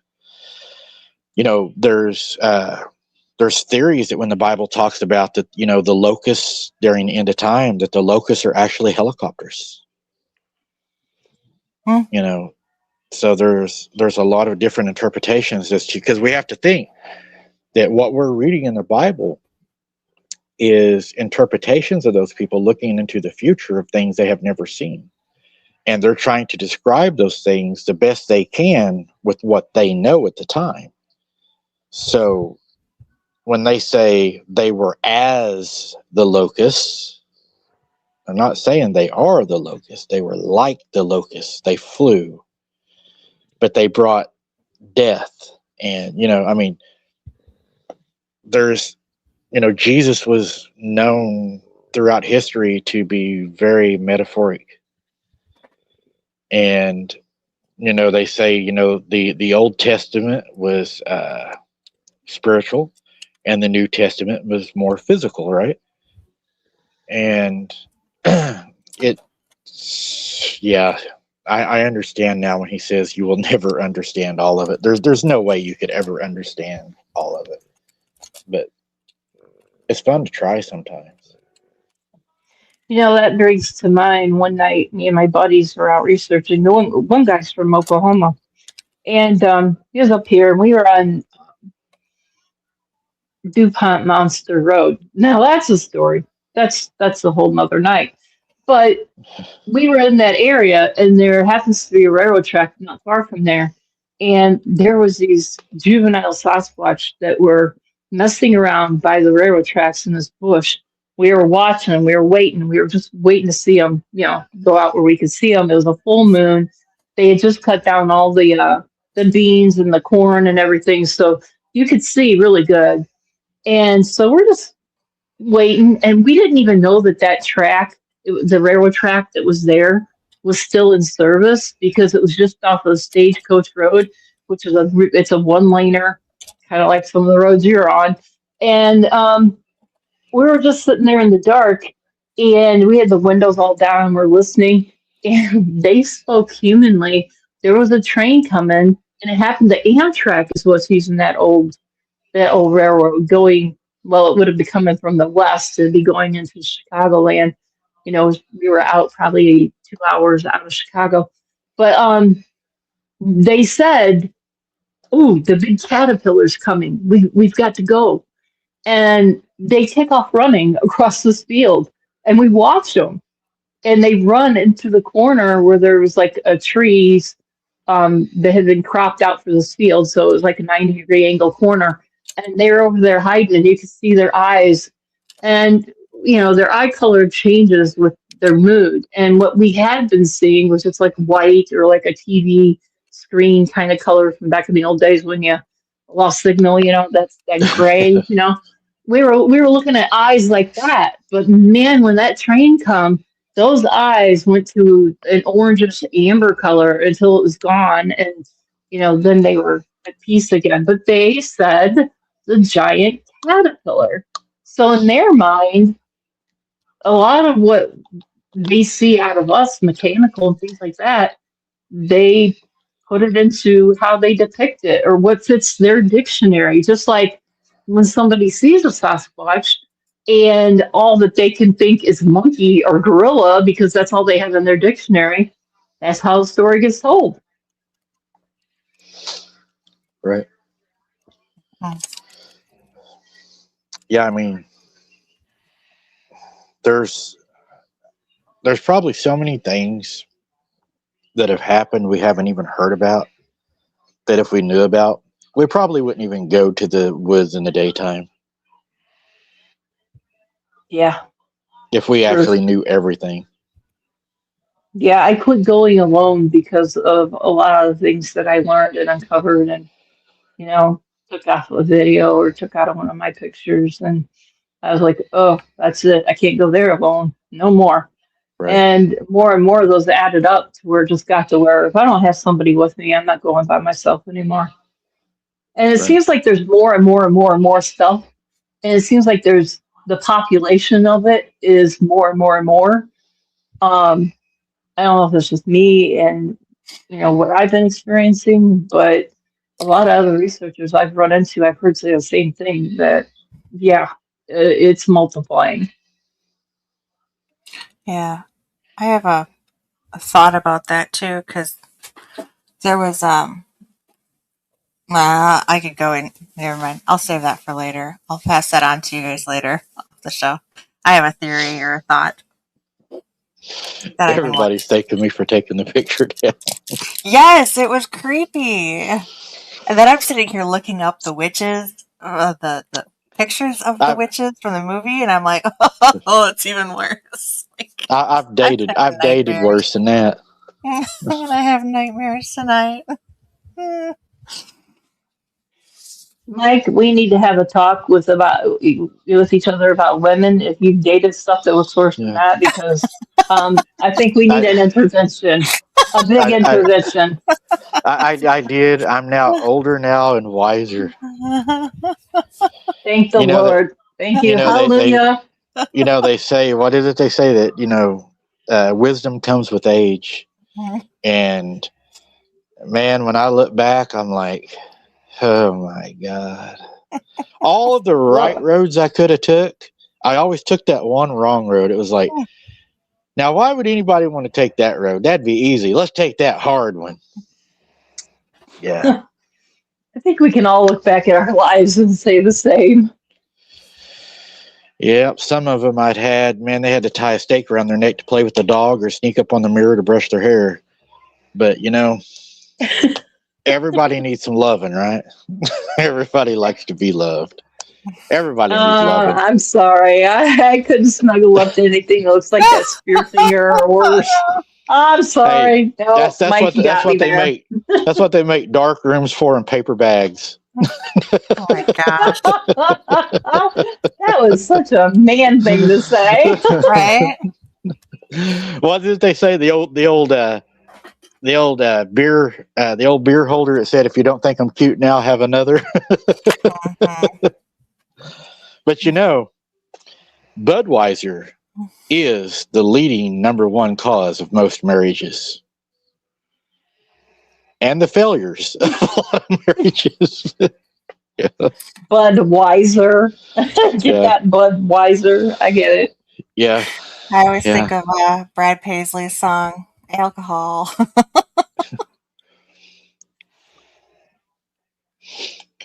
What was I going to say? T-Bone, we've all kissed a few frogs. Yeah, T-Bone, but they never did change, dude. They still kept the warts and the big eyes. I don't know what happened. The older they got, the uglier they got, and the meaner they got, and golly. I'm Couldn't not keep going to them. say anything. But you know what they say, you can't make one a good housewife, right? A frog? No. Whatever you want to call it. With or without the warts. I have seen a frogs do a song Both? and dance, though. Yeah. Yeah, Belinda knows what I'm talking about. Bud's not so wise. Yeah. Back to the Spearfinger lady in the picture. I have a photo that looks uncanny like that was a Sasquatch, like matriarch female in this one area. And I got her picture, and I will send it to you. It is the creepiest looking thing. And then this guy that joined my group recently out of Australia. Now, this picture I took was like back in 2015, and I knew exactly what it was, right? And so people were looking at his photo, and they're going, "Oh my gosh, what is that? It looks like a witch. It looks like a demon. It looks like this. It looks like that." And I'm going, "Oh my gosh!" And I have the twin to that, and I knew exactly what it was. So even the Sasquatch can look like a witch or look like these scary things. Amanda says tequila makes your clothes fall off. Some of them I was with, Amanda, didn't need that. All they needed was just a little of attention. Jeez. Anyways.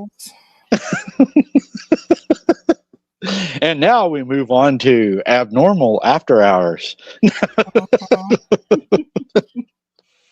And Mike, I didn't see you come in with a shovel, but you're really digging a hole over there. So like, Yeah. He likes to do that. But my show is marked not for children. This is an adult content show. Yeah, dig a hole, bury the shovel, bury the hole. It wouldn't have done me no good to dig a hole because I couldn't afford to rent any of the coal mine company stuff because it would have took a big truck to dig a hole that big. I'd have had to bury it big and deep, as much as that thing stunk. But most of our cows, we just drag them off to the back. Anyways, they're called a meat wagon. Yeah. The cows? Oh my. Oh yeah. Have you ever called a meat wagon?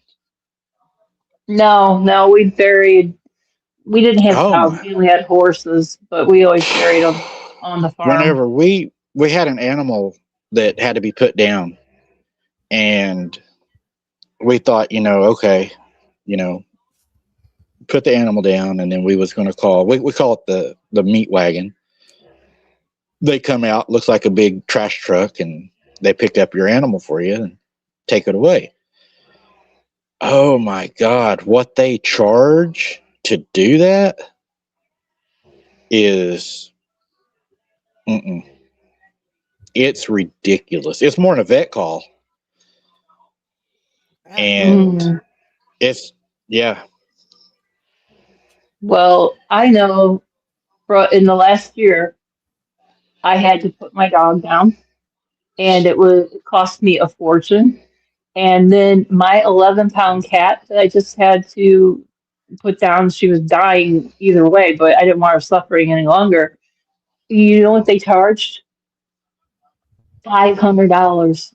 Yes, it's 11 crazy. pound cat. And I got her, my daughter purchased her cremation because I couldn't afford they didn't even take us into the ER. They just let us into the door, gave us their assessment, and to go past that ER door is guaranteed going to cost you $3,000 a day. That's not the diagnostics. That's not the medications. That's not the labs. And then just to get through those doors, they wanted $1,500 to walk through the doors with her. And it was heart wrenching and heartbreaking. But then when I made the decision, I was like, I cannot do that. I cannot afford that. This is what they said. After I agreed to go ahead and give them money, I had to give them the money before they would euthanize her. They said it wouldn't have mattered if you had all the money in the world. If you were a billionaire, we couldn't have saved your cat. Why didn't they tell me that when I came through the door and was saved so much time in her suffering? These Right. people don't have hearts. They don't have a heart. They not no. Because they wouldn't have made no money. Uh-huh. I was dating a girl that had a cat, which would have ate her. She would have died. But anyways, her cat got sick, and she wanted to take the cat to the vet. And I was like, okay, I live in the country. I'm a country boy. And she'll probably know we don't take animals to the vet a lot. Yeah, I know. Country's a rough life. Mm-hmm. So whenever she wanted to go to the vet, I was like, okay, let's take it to the vet. Hell, I've never been to a vet. I'm like, we'll take it up there, $50, $75, they'll fix the cat, right? Yeah, we get there and we walk in and they evaluate the cat, and they've decided that the cat, I think, ate something off of one of its toys or something that it swallowed, because they done some x-rays on it or something. And They're stupid like that, yeah. they said the cat would probably pass it okay. It would be okay, but they needed to keep her to observe her until she passed it to make sure that she would be okay. And I was like, okay, we'll pick her up tomorrow. $4,300. Yep. That girl maxed out her credit cards to save her cat. And I'm not saying that's wrong. What I'm saying is wrong is to charge you $4,300 to keep a cat in a cage until it poops. Now, I mean, I could have seen if they would have had to do like emergency surgery on it, or yeah, that's going to cost, because then, you got the doctor, you got the vet, you have the medications, you have the anesthesiologist, or however they do it. I don't even know how they do it, but I could see that. But to just pretty much crate your cat and to charge you that much money. That's absurd, because the cat uses a litter box and the owner can watch the litter box herself. That's absurd. It's crazy. And the cat, Gracie did the same thing. She ate a bar of Staples, and it was stuck in her colon. And we didn't know what was wrong with her, but it cost us thousands just to get to the point where they told us where it was and what it was. And then their answer was just watch her stools for blood, of course, and watch for them to exit her. And if she's not better in like 3 days, bring her back. She was vomiting the whole 9 yards. But the whole end here was the vet didn't want to keep a great big Great Dane and watch, her bum. Instead, we did it, which she did pass it, thank the Lord, because I couldn't have saved her. I couldn't have done all the thousands it took to diagnose her and then turn around and spent God knows how much money if they would have had to cut her open. One of the smartest dogs I had, you're not going to believe it, but it was a Shih Tzu. And I was so close to this Shih Tzu. I mean, it was like my best friend. I took it to town with me. If I bought me a Sonic burger, I would get it a Junior burger. It was my buddy. But, I would go hunting, and I never took that dog hunting in its life. Never. I could shoot birds, dove, quail, whatever, and that dog would retrieve them and bring them to me better than my friend's bird dogs. But the funny thing was, Sarah was dating a guy, and my dog hated him. He would shoot a bird. My dog would run and grab his bird and eat it. But if I shot one, it would grab it and bring it to me. It would never bring him his bird. It would eat his bird and bring me mine. He got so mad. He's like, how am I going to get any birds, that dog? But he knew not to mess with my dog. That would have been bad. A little pizza. That's so funny. But that dog had personality. Like, it was funny because I would watch, because I worked. So instead of watching the 10 o'clock news, I'd watch the 9 o'clock news. And whenever I'd watch the 9 o'clock news, I'd watch the weather. I wouldn't watch the sports. So I was in bed by 9:30, you know. That little dog could tell what time it was. That little dog at about 9:30, no matter where it was at, it would come into the front room and start nudging my legs and just pestering me until we got up and went to bed. And she had her own little spot she slept. It was just cool how smart she was. It's like she understood, like when we would go to town, you didn't have to put her on a leash or anything. She would just stay in the car. You could leave the door open. She was just smart. And then somebody, I'm not going to say their name, ran over her on purpose and was pretty proud about it. Oh my gosh. Who would do that on purpose? Yeah. Oh, that's horrible. It was to get at me. I'm sorry. You know. Nobody deserves that. I don't care. There's people on these platforms that I absolutely cannot stand, and I wouldn't wish that on them. That's horrible. We have an OG in the chat I haven't seen in a long time. I got to say hello to Jordan Cody, man. Good to see you. I hope you're doing good. And I hope everything's working out for you. It's always good to see you, brother. And if you got any more encounters, hit me up. And Harold is in the chat tonight from OCST, everybody. So say hello to Harold. And I think his lovely wife, CRJ, was with him tonight. So hello, guys. Good to see you guys. But it was to get at me, no doubt. That's why it was done, because not only did the person run over the dog, the person brought the dog to a family member's house and was like, here. Yeah. That's awful. I think you need to take that person on a boots on the ground. And I think some of these cases, when you start getting out of there and you have light and everything, just leave them in the dust. Leave them out there with them. Yeah. Well, he has tried to go boots on the ground in the daylight, but he just stands in the woods and pulls on things.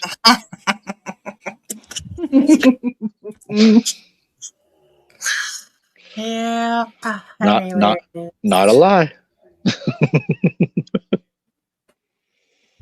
Have you ever gone out in the field and you know somebody bugged you? I want to go out there. I want to go. And you finally say, okay.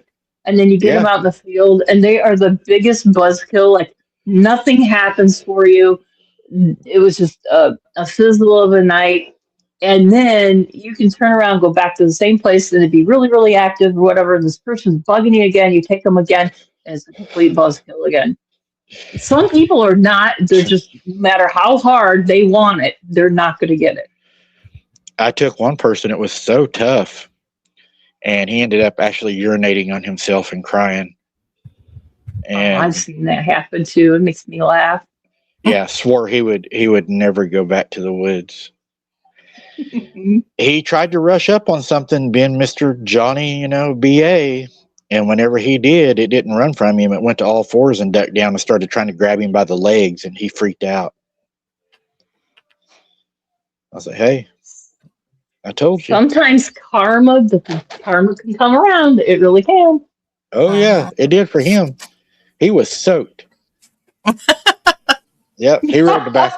We gave him a ride in the back of the truck all the way home. Yeah, but he was one of those that this stuff wasn't real, it wasn't happening, and I got tired of listening to it. He'd done this for months. Done it. Finally, one night, me and my cousin just like, let's go. He's like, serious? I'm like, yeah, let's go.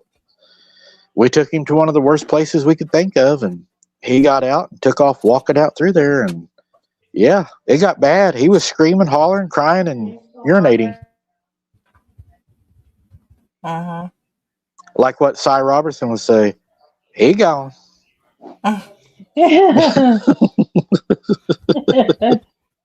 Yeah, he lost his tea right in his pants. But you know, Well, I hope he wasn't wearing white. no, I he's wearing hope I hope there's no snow on the ground. Should no, have he been was wearing his yellow pants. he was wearing Right? fatigues. But you know, there was a girl one time, and she wanted to go, and I took her to a place, and it was really bad. She had begged to go, begged to go. I knew it was going to be bad for her, and we went, and it was probably good that it happened the way it happened. Till Christie High, OCSG, and she got out of the car, and as soon as she got out of the car, it roared, and she passed out, and yeah, woke up going down the road, and she woke up, and she bawled, and she had a lot of issues after that. She would not drive at night home by herself. She would like have her mom meet her in town to drive home, because those things aren't supposed to exist. And whenever people go out there and they find out that, hey, they do exist.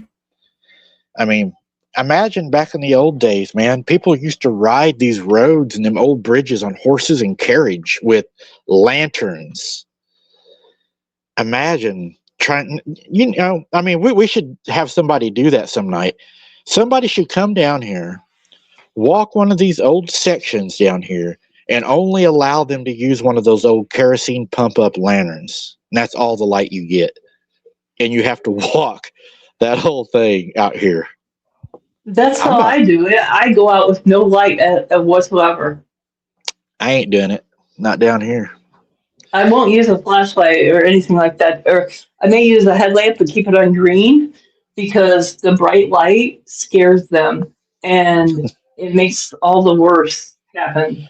So I just a no light girl. So yeah, I would take your lantern and do it. I'll wait on the other side for you with a bright light. I could. So there's this one place that I haven't took y'all. Well, there's two places that we haven't been to.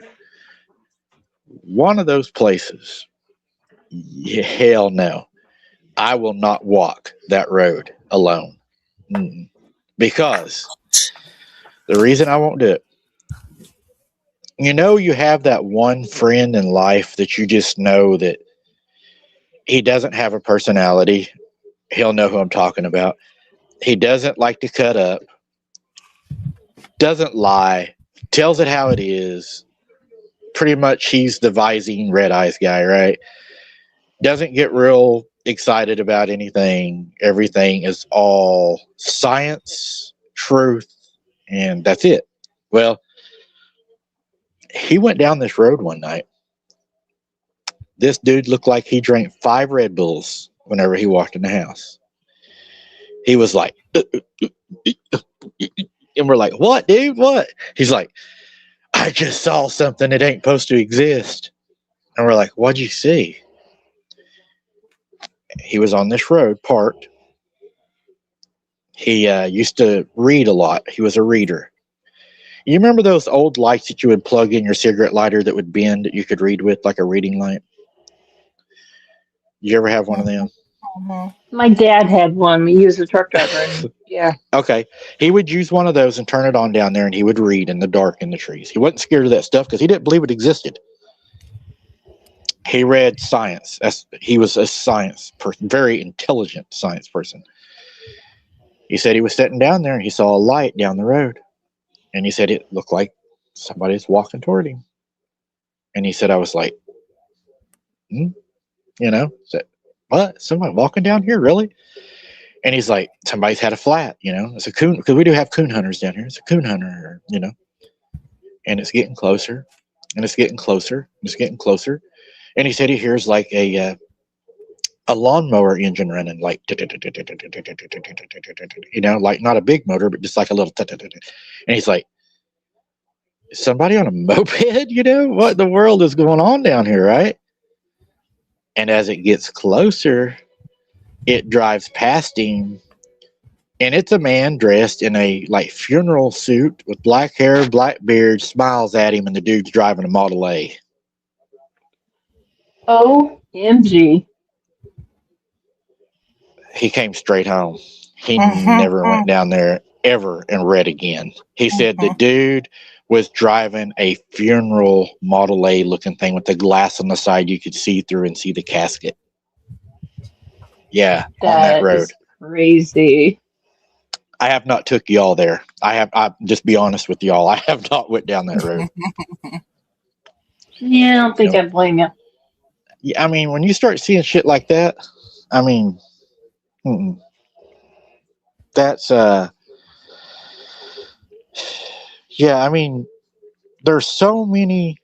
I mean, when you got the elders of a town, right? The old people that lived in the old town before it was underwater, right? Before the flood ever happened. And they start telling you that the things that were happening in those woods along that river before the flood happened. And then as you're growing up and you're talking to, back in the old days, the adults didn't tell the kids, get out of here. They would visit with you in my little town. You could ride your bike to their house. Everybody sit out in their front yards in the old metal lawn chairs in the evenings. You ride your bike by. You could visit with any of them, right? Everybody knew everybody. And whenever they would start telling you, like, if you boys are going to be out and around, don't be at Troll Bridge at night. Don't be at such and such place. Don't go here. Don't go there. And, and if you're going to go here, have a fire, always have a fire. Don't mess around. Don't pay attention to it. Just fish. If you don't pay attention to it, it's not going to bother you. But if you start paying attention to it and you start messing with it, the more and more and more it's going to want your attention. And they would threaten us like that. They would tell us, don't pay attention to it. Ignore it. Have your fire and do what you went to do. And they would tell you, don't be stupid. Don't be hooping and hollering and whistling and like we do. And they would tell you, you're inviting bad things to happen. But when you're a kid and they tell you that, it makes you want to go down there and see, is this real, right? Is it really real? And you drive down there. And of course, what do most boys try to do? They try to impress the women, right? So you load the women up and you're like, oh, you'll be okay. You're with me. Really what the girls, I'm going to tell you right now, ladies in the chat, if you're going out with a guy that's in his teens or early 20s and he's like, hey, you'll be safe. You're with me. We're cool. I got this. Honestly, what he's saying is, I'm afraid to go by myself. And if something happens, I'm going to outrun you. That's what he's really saying. He really ain't going to take care of you. He's going to run. You're just down there for moral support to get him to go there. Because I know guys that won't go down there by themselves to fish, but they will take a defenseless little 5'4", 120-pound girl with them that doesn't even carry a gun, and they'll go down there and fish, not because they feel safe, because they have somebody else with them. So, yeah, you might want to reconsider going to those places, because I know a guy. It happens with 50-year-old men too. Just saying. Oh, right? I have been left. Somebody took off running, leaving me standing right there with everything touchable right next to me, and left me at 50-some years old. Right. Well, I'll tell you one, Shell. There's a guy that I know, and I hate to say his name. I'm not going to blast you. I'm still friends with him, but he took a girl to go see the spook light on the scary road. And he said, come on, honey, let's walk down the road. We'll see if we can see it. And she was like, really? You're going to do that? And he's like, yeah, come on, we'll be all right.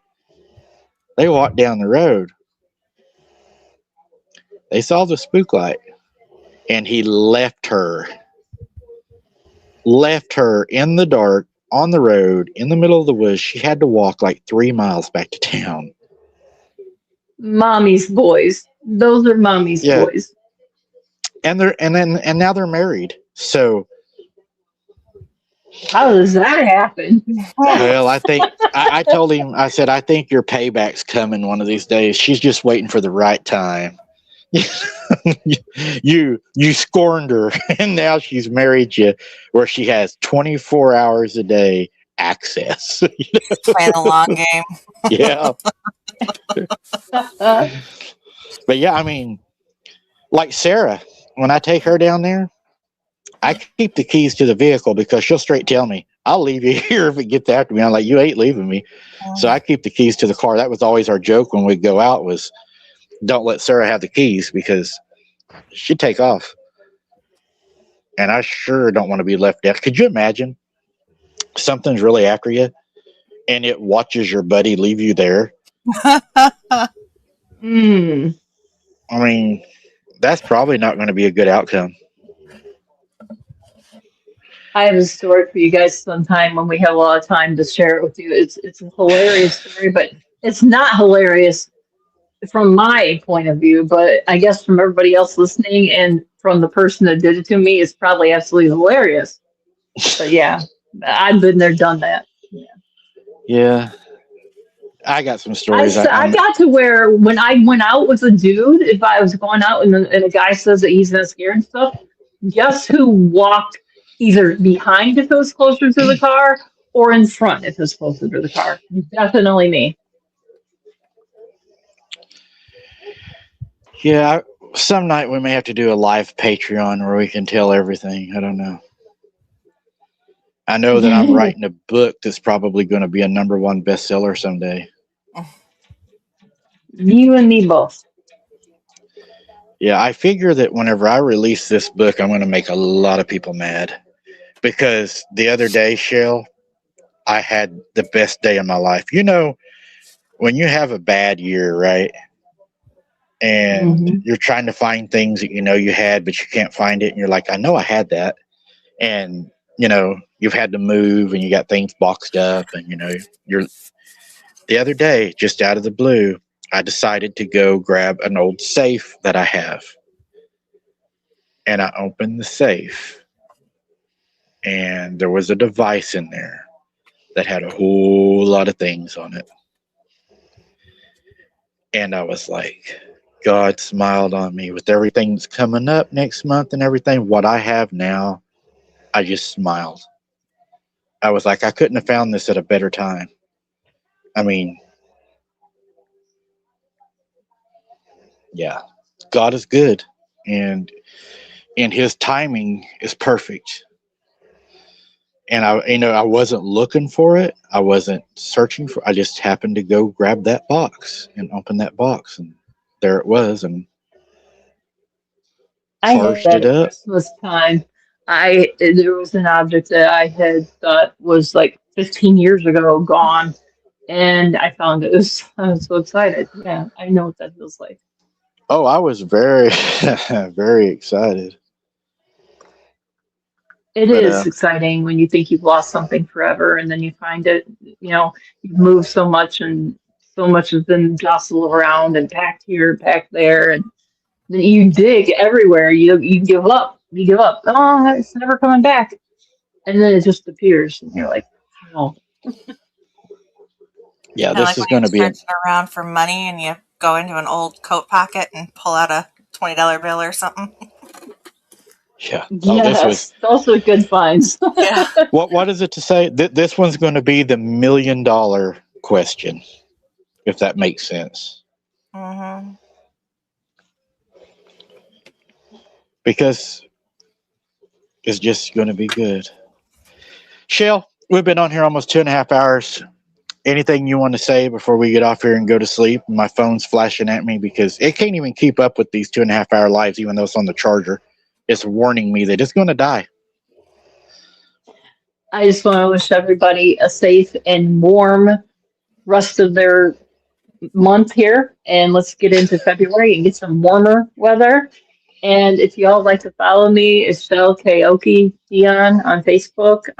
Nancy, I think I've seen her put up my YouTube account. Thank you, Nancy, for doing that for me always. You're a real sweetheart. Love you for that. Also, I have Whisper Walker's like page. You won't find my content there, but you will find a lot of content that's very interesting. And I'd like to thank everybody for being here. Awesome. Jesse? Great having you on, Shell. Stay warm. Stay blessed. We'll see you next time. Always a pleasure, guys. You're always both so much fun. Guys, I want to thank y'all for being here tonight. Shell, you're always a great guest. You've always got great stories, great commentary. We usually run over 2 hours every time, almost 2.5 hours this time. It's all my fault. Just so you know, Tim, this is not a pre-record. This is a new video. Tim was giving me hell about that earlier. But yeah, guys, we appreciate y'all being here. The support is amazing. Couldn't do it without you. I'd just be sitting here talking to myself if I did. And I'm not good at talking to myself, especially in front of people. I mean, if I want expert advice, I'll ask myself, but normally I don't talk to myself. But I don't know, guys. Until next time, be blessed. Love your loved ones. Make memories with them. Tomorrow's not guaranteed. Today is your day. Make every day your day. Level up in real life. Get off those games. Get outside. Level up. Enjoy God's creation. Do the real level up. Better yourself. Until next time, guys, keep your head on a swivel. Don't be something's dinner. And remember, you're over here because you're not normal. You're abnormal. We'll see you on the next one, guys. Good night.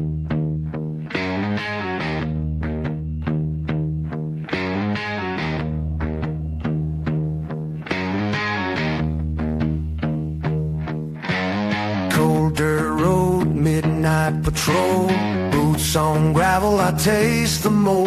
Dead cattle lined up, eyes still wide. You smell the iron, I smell the light.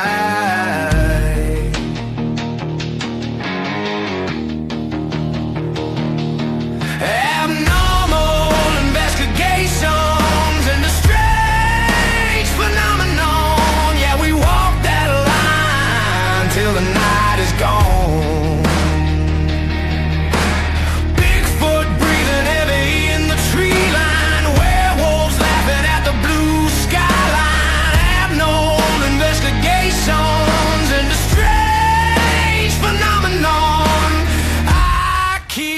Pushing on, I keep pushing on.